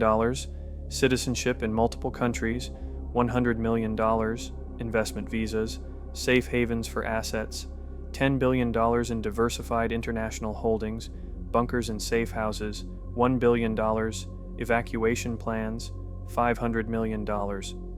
You'd basically be running a defense operation against your own governments. Chapter 13. The weird markets you'd create with $1 trillion. You don't just participate in markets, you create them. The talent market. You could hire anyone for anything. Scenario. The Dream Team Company create a company with the best person in every role. CEO. Poach the best from Apple/Microsoft. $500 million salary plus equity. CTO. Best technologist alive. $300 million. CFO, top financial mind, $200 million. CMO, marketing genius, $200 million. 100 top engineers, $10 million each equals $1 billion minus 50 top designers. $5 million each equals $250 million minus 50 top salespeople. $5 million each equals $250 million. Total, $2.7 billion in salaries. What does this company do? Anything you want. With this talent, you could revolutionize any industry, create new categories of products, solve previously unsolvable problems. The salaries seem insane, but you're buying the absolute best humans at each function. The art market commission 1,000 artists to create whatever they want. Pay each $10 million, $10 billion total, no restrictions. Just create your best work. You'd get 1,000 paintings, 500 sculptures, 200 installations, 200 films, 100 albums. Some would be terrible, but some would be masterpieces. You'd have funded a renaissance. Art history books would discuss the $1 trillion patron period. Museums would beg to show the collection. You could open 50 museums globally to display it all. $25 billion, free admission. You've made world-class art accessible to everyone. The science market offer $1 billion prizes for specific breakthroughs. Room temperature superconductor, $1 billion. Practical fusion reactor, $1 billion. Cancer cure, specific type, $1 billion each for 10 types. Alzheimer's cure, $1 billion. Longevity. Breakthrough, $1 billion. Quantum computing milestone, $1 billion. Climate solution, $1 billion. Food production, breakthrough, $1 billion. Water purification innovation, $1 billion. Energy storage breakthrough, $1 billion. Total, $20 billion in prizes. You'd focus the world's scientists on problems you care about. Thousands of researchers would reorient their work toward these goals. Even if only half succeed, you'd have advanced science tremendously. The experience market. Pay people to create unique experiences just for you. Commission a symphony, $50 million. Private concert by favorite artist, $10 million. Custom video game developed just for you, $500 million. Movie written and directed for you, $200 million. Book written for you, $10 million. Custom perfume, $5 million. Tailored education program, $100 million. You'd have experiences literally no one else could have. Is it wasteful? Absolutely. Is it amazing? Also, yes. The industry disruption market. Pick industries with stupid inefficiencies and just fix them. Example, textbook publishing. The textbook industry is a scam. Students pay $200 to $400 for books that cost $20 to print. Solution? Hire top professors to write textbooks. $1 billion. Make them open source and free. Create online platforms. $500 million. Print copies at cost for those who want physical books. Total, $1.5 billion. You destroy the textbook industry and save students billions per year. Publishers would hate you. Students would love you. Example, insulin pricing. Insulin costs $10 to produce but sells for $300 plus in the US. Solution, build insulin manufacturing facilities. $5 billion. Sell insulin at cost plus 10%, $11 per vial. Undercut every competitor. Diabetics would save thousands per year. You'd be a hero. The pharmaceutical industry would try to destroy you legally. Hence that $5 billion legal budget we discussed. Example, eyeglasses. Luxottica has a near monopoly. Glasses that cost $10 to make sell for $300. Solution, build manufacturing, $2 billion. Open 5,000 stores globally. $5 billion. Sell quality glasses for $30. Total, $7 billion. You'd break the monopoly and save people billions. Chapter 14. The ultra long-term projects. Most people think in quarters or years. With $1 trillion, you can think in centuries. The 1,000-year university. Create a university designed to last 1,000 years. Endowment, $500 billion. At 5% returns, that's $25 billion per year forever. Use it for free tuition for all students, $5 billion per year. Cutting-edge research, $10 billion per year. Faculty salaries, attract the absolute best, $5 billion per year. Infrastructure and maintenance, $3 billion per year. Expansion and innovation, $2 billion per year. In 1,000 years, this university would have educated 10+ million students, produced countless breakthroughs, become the world's premier institution. Your name would be associated with learning for a millennium. The archive of everything. Build a facility to preserve all human knowledge for future civilizations. The Svalbard Seed Vault, but for information. Location, deep underground bunker in geologically stable area. $10 billion. Copies of every book, film, song, game, website. $50 billion to collect and digitize. Storage systems designed to last 10,000 years. $20 billion. Maintenance fund. $20 billion endowment. If civilization collapses, whoever comes after would find this archive and recover all our knowledge.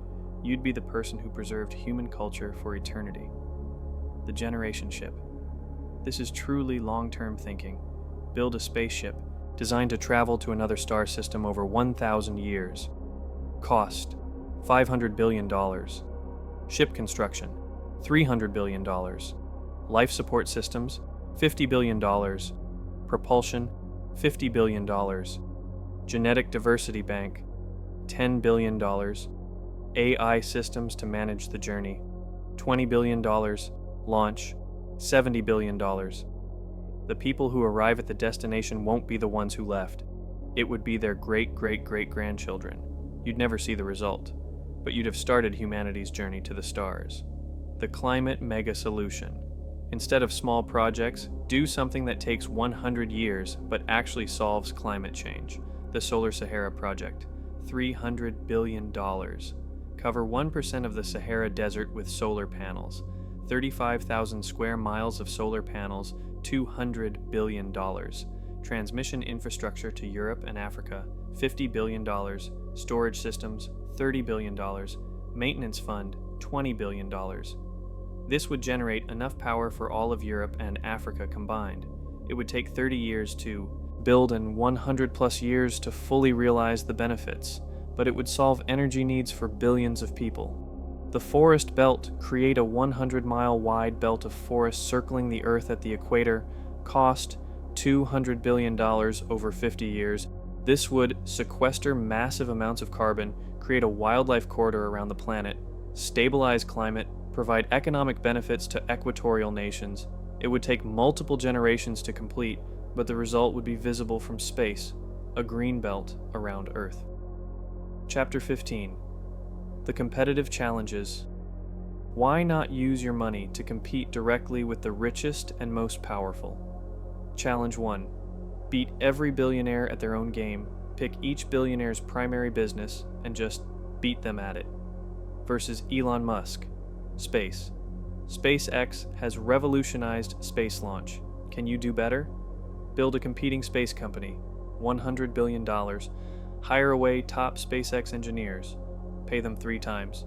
$10 billion over 5 years. Develop better rocket technology, $30 billion in R&D. Build manufacturing facilities, $10 billion. Undercut SpaceX pricing by 30%. You'd force innovation faster through competition. Versus Jeff Bezos, e-commerce. Amazon dominates, but you could create something better. Build competing infrastructure, $200 billion. Guarantee delivery in 1 hour versus Amazon's 2-day. $50 billion in logistics. Pay warehouse workers $30 per hour versus Amazon's $15 to $18. $20 billion per year extra labor cost. Undercut Amazon prices by 10%. $30 billion per year in subsidies.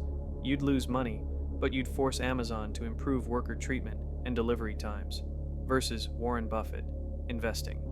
Can you outperform Berkshire Hathaway? Start with $500 billion investment fund. Hire the 100 best investors.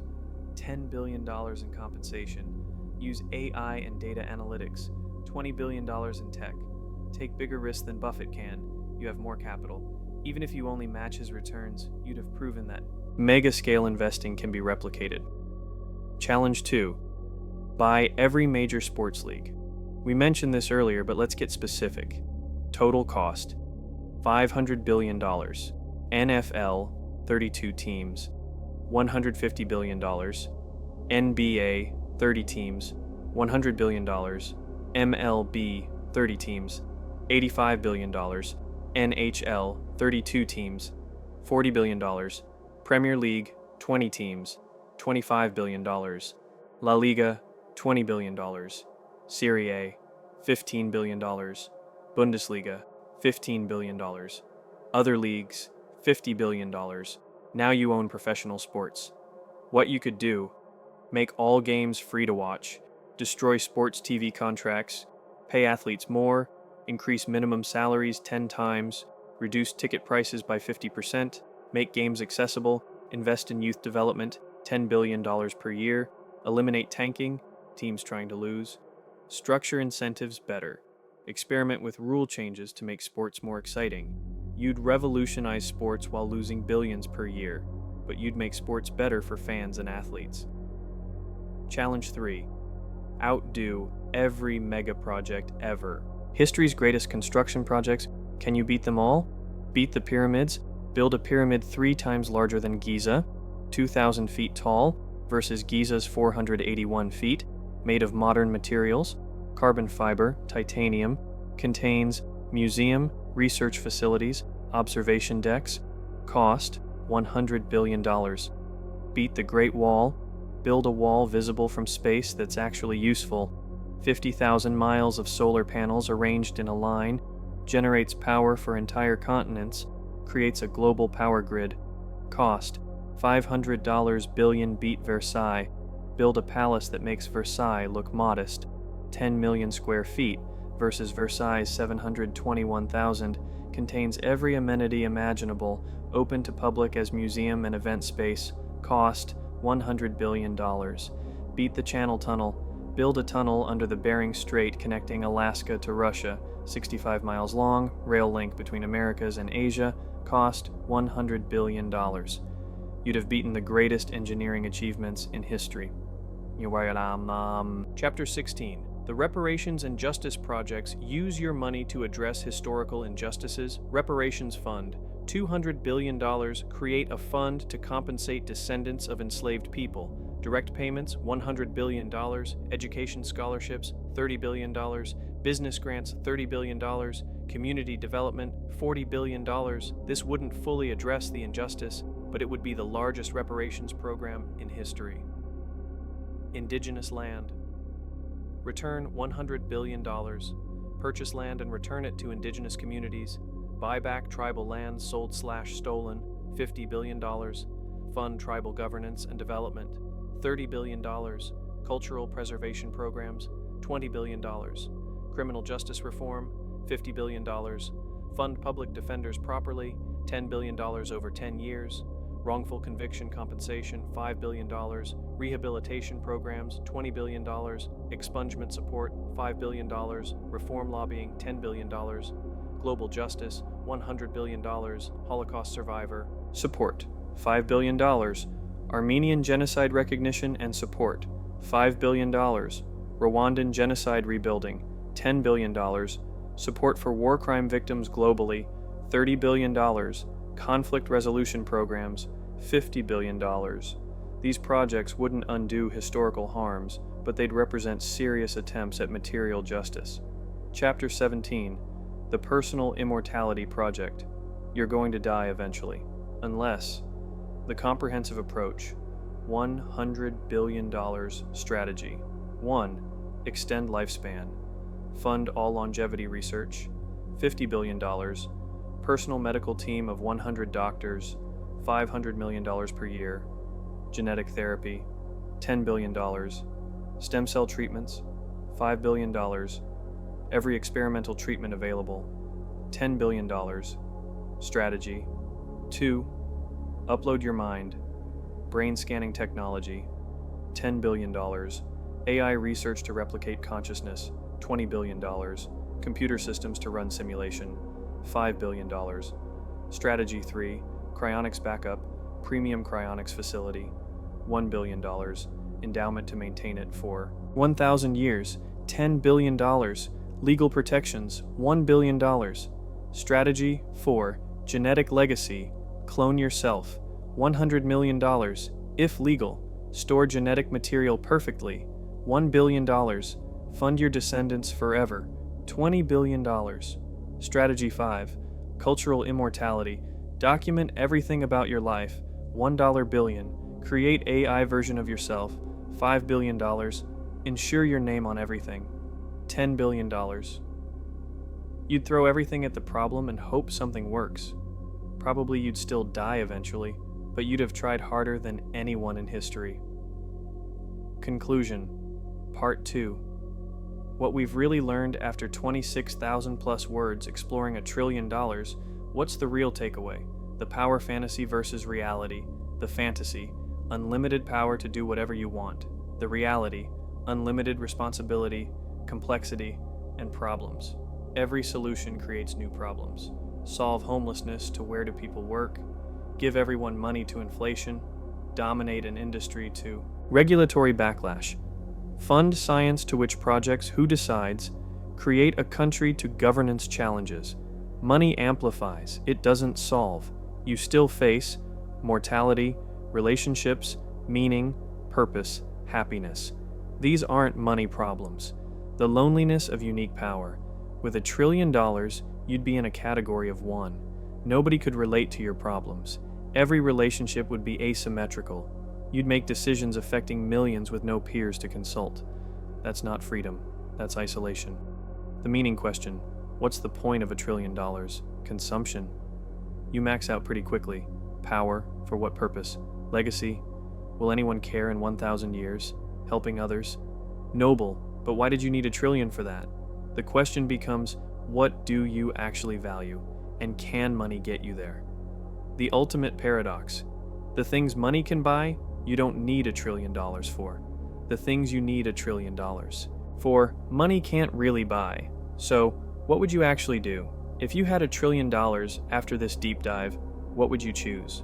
The honest answer for most people: secure yourself and family, $10 billion, indulge moderately, $10 billion, try to do some good, $100 billion, sit on the rest paralyzed by options, $880 billion, because that's the truth, having unlimited options is paralyzing.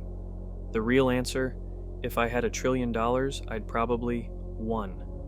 Ensure my family never worries about money, $5 billion, 2. Fund the most promising longevity research, $50 billion, 3.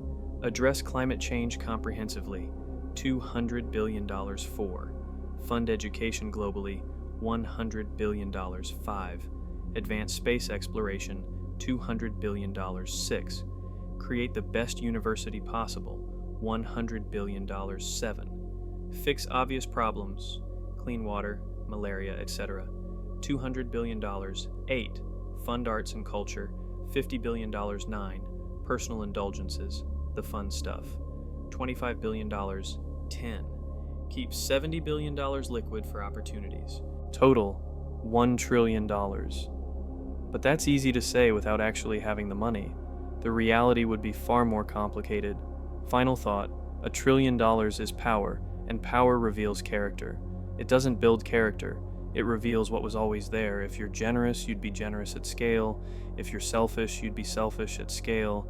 If you're thoughtful, you'd be thoughtful at scale. If you're impulsive, you'd be impulsive at scale. The money is just an amplifier. So the real question isn't, what could you do with $1 trillion? It's, who are you, really? Because that's who you'd be with $1 trillion, just bigger. Epilogue: the $1 trillion thought experiment. We've spent nearly 28,000 words together exploring every possible angle of what you could do with $1 trillion. Let's wrap this up with some final observations that put it all in perspective. The scale of human existence. Here's something that'll hurt: your brain. There are approximately 8 billion people on Earth right now. If you gave every single human $125, you'd spend your entire $1 trillion. That's it. $125 per person, and you're broke. Alternatively, you could give 1 billion people $1,000 each. That's life-changing money for people in poverty. But it's only reaching 1 in 8 humans.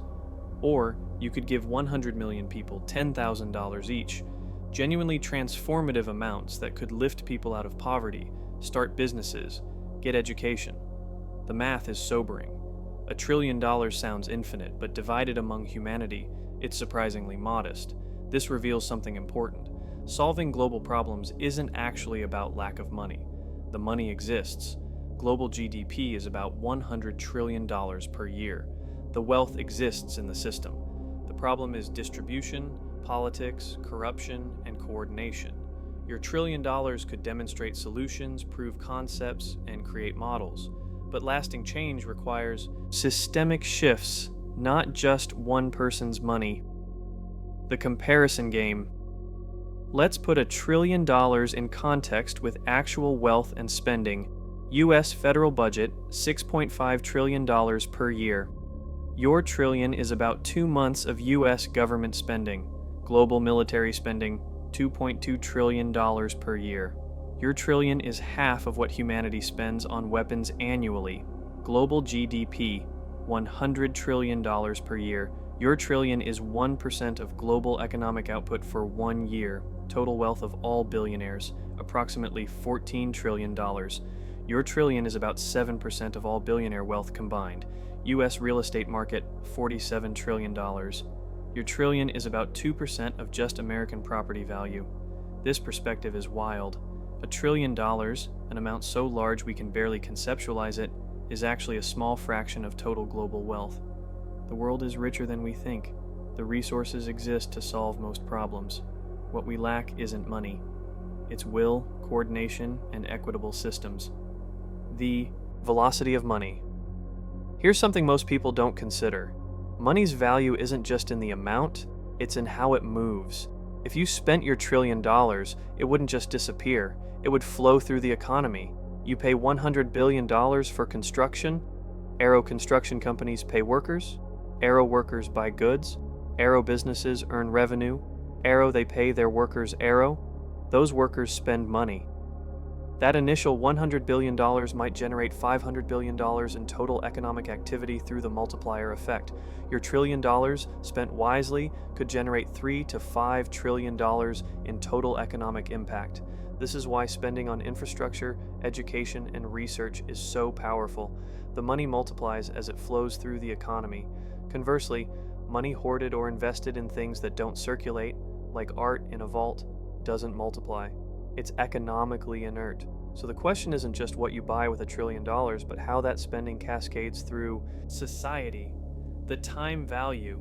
Let's say instead of spending your trillion, you invested it conservatively at 5% annual return. Year 1, $50 billion in returns.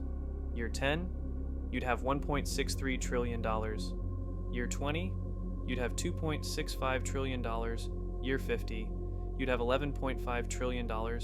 If you never spent the principal and just lived off the returns, you'd have $50 billion per year to spend forever.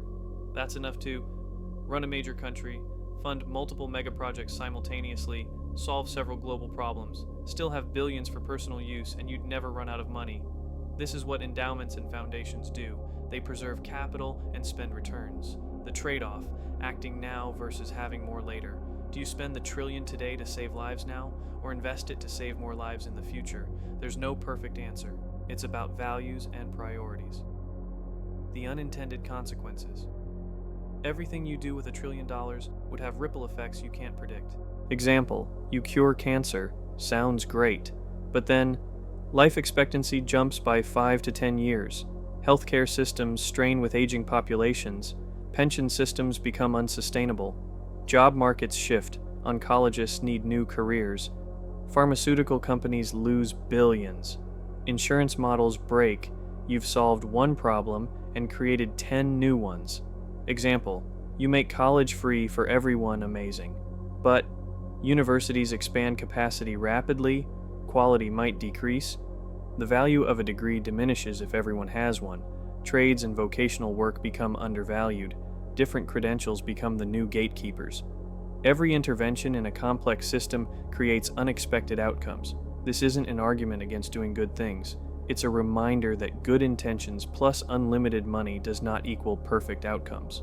You'd need humility, adaptability, and willingness to course correct. The legacy question revisited in 1,000 years, what will people remember? They probably won't remember your yacht collection, your mansion, your expensive parties, most of your purchases.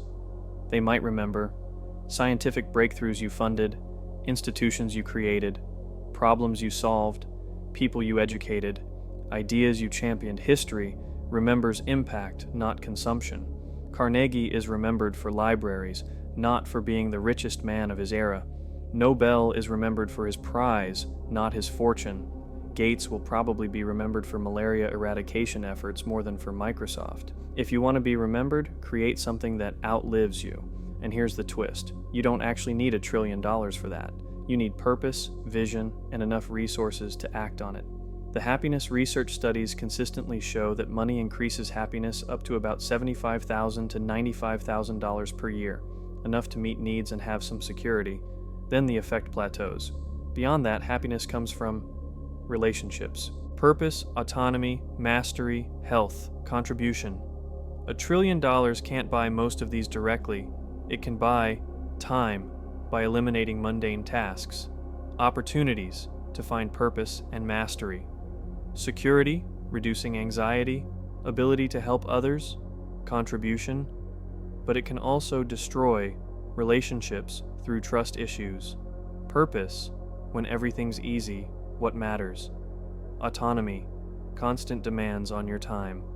The billionaires who seem happiest are those who maintained relationships from before wealth, found purpose beyond accumulation, used wealth as a tool, not an identity, stayed curious and challenged. The miserable ones isolated themselves, made wealth their identity, trusted no one, spent their lives protecting/growing wealth rather than using it. Money doesn't ruin people. It reveals and amplifies what was already there. The final challenge. Here's a thought experiment within a thought experiment. You have $1 trillion, but you only have 10 years to live. What changes? Suddenly, long-term investments seem less important. Creating lasting institutions becomes urgent. Experiencing things yourself matters more. Your legacy becomes paramount. Now imagine you have $1 trillion and 100 years to live. Different priorities.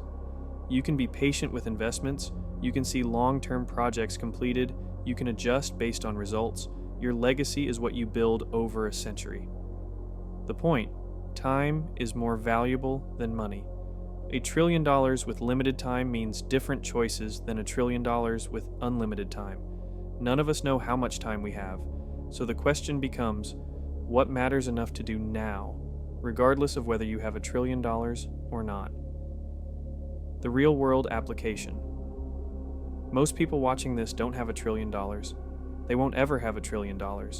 So what's the point of this entire exercise? The value is thinking, what would you do with unlimited resources? What problems would you solve? What would you create? What matters to you?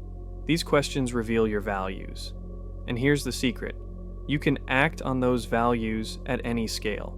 Can't fund cancer research with billions? Donate $100 to a cancer charity. Can't build a Mars colony? Support space exploration organizations? Can't make college free? Mentor a student? Can't end world hunger? Volunteer at a food bank? Can't plant 1 trillion trees? Plant 1 tree. The actions scale with resources, but the values don't. If you'd be generous with $1 trillion, be generous with what you have now. If you'd fund education with billions, fund it with hundreds.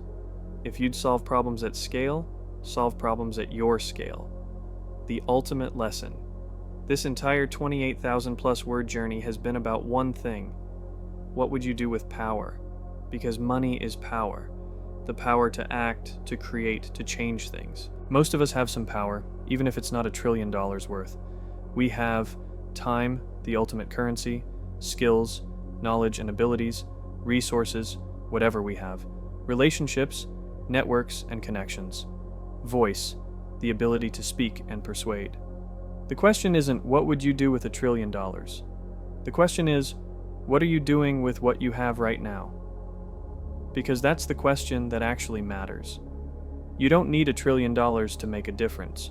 You need clarity about what matters, willingness to act, consistency over time, courage to try the very final thought.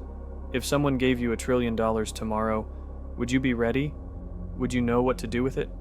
Would you have the wisdom, the values, the vision to use it well? Or would it overwhelm and corrupt you? The truth is, how you'd handle $1 trillion is determined by who you are today, your character at scale. So, maybe the real work isn't fantasizing about having $1 trillion. Maybe it's becoming the kind of person who could handle $1 trillion responsibly. Build that character now, with whatever resources you have. Then, if fortune ever does smile on you, whether it's $1 trillion or just a little bit extra, you'll be ready. You'll know what to do. You'll have the values, the vision, and the wisdom to make it count. And that, ultimately, is what this whole thought experiment has been about. Not the money, the person you'd need to be to use it well. So go be that person, starting now, with whatever you have. That's what you can do with $1 trillion, but more importantly, that's what you can do without it. Conclusion. So there you have it, what you can do with $1 trillion. You could solve multiple humanitarian crises, advance science by decades, build a new country, colonize Mars, transform the global economy, control culture and media, save the environment, educate millions, build absurd vanity projects, pull off the most expensive pranks in history, ensure you're remembered for millennia. Or, and hear me out on this, you could do all of these things, because that's the truly insane part. $1 trillion is so much money that you don't have to choose. You could spend $100 billion solving humanitarian problems, $200 billion on science and medicine, $150 billion on environmental projects, $100 billion on education, $200 billion on space exploration, $100 billion on infrastructure megaprojects, $50 billion on personal indulgences, $100 billion on leaving a legacy. That's $1 trillion. You could do everything on this list. You could be the person who cured cancer, colonized Mars, solved world hunger, built a new country, planted 1 trillion trees, and also owned a gold toilet, all at the same time. The sheer scope of what's possible with this much money is incomprehensible, and yet this much money exists. There are people and organizations that control this much wealth, which raises an uncomfortable question. If all of this is possible, why isn't it happening? Well, because people with this much money generally don't spend it on solving problems or doing cool things. They spend it on getting more money, which, when you think about it, is kind of sad. If I had $1 trillion, I'd want to do something memorable, something that matters, something that makes the world better or at least more interesting. I'd want to be the person who built the Mars colony and the space elevator and the fusion reactor and the statue visible from space. I'd want to cure diseases and plant forests and fund science and educate millions. I'd want to have fun with it too. The gold toilets, the theme park, the private island chain, the expensive pranks. Because what's the point of having $1 trillion if you don't do anything with it? Money sitting in an account is just numbers. Money spent on ambitious projects becomes reality. You could reshape civilization. You could push humanity forward. You could make the future happen faster. Or you could just accumulate more money and die the richest person in the graveyard. I know which one sounds more interesting, so if anyone out there has $1 trillion and is watching this, do something cool with it. Build the Mars colony, cure cancer, plant the trees, create the fusion reactor, fund the sciences, solve the problems, and yeah, build the stupid statue too. Why not? You've got $1 trillion. The world is waiting to see what you'll do with it. Make it count.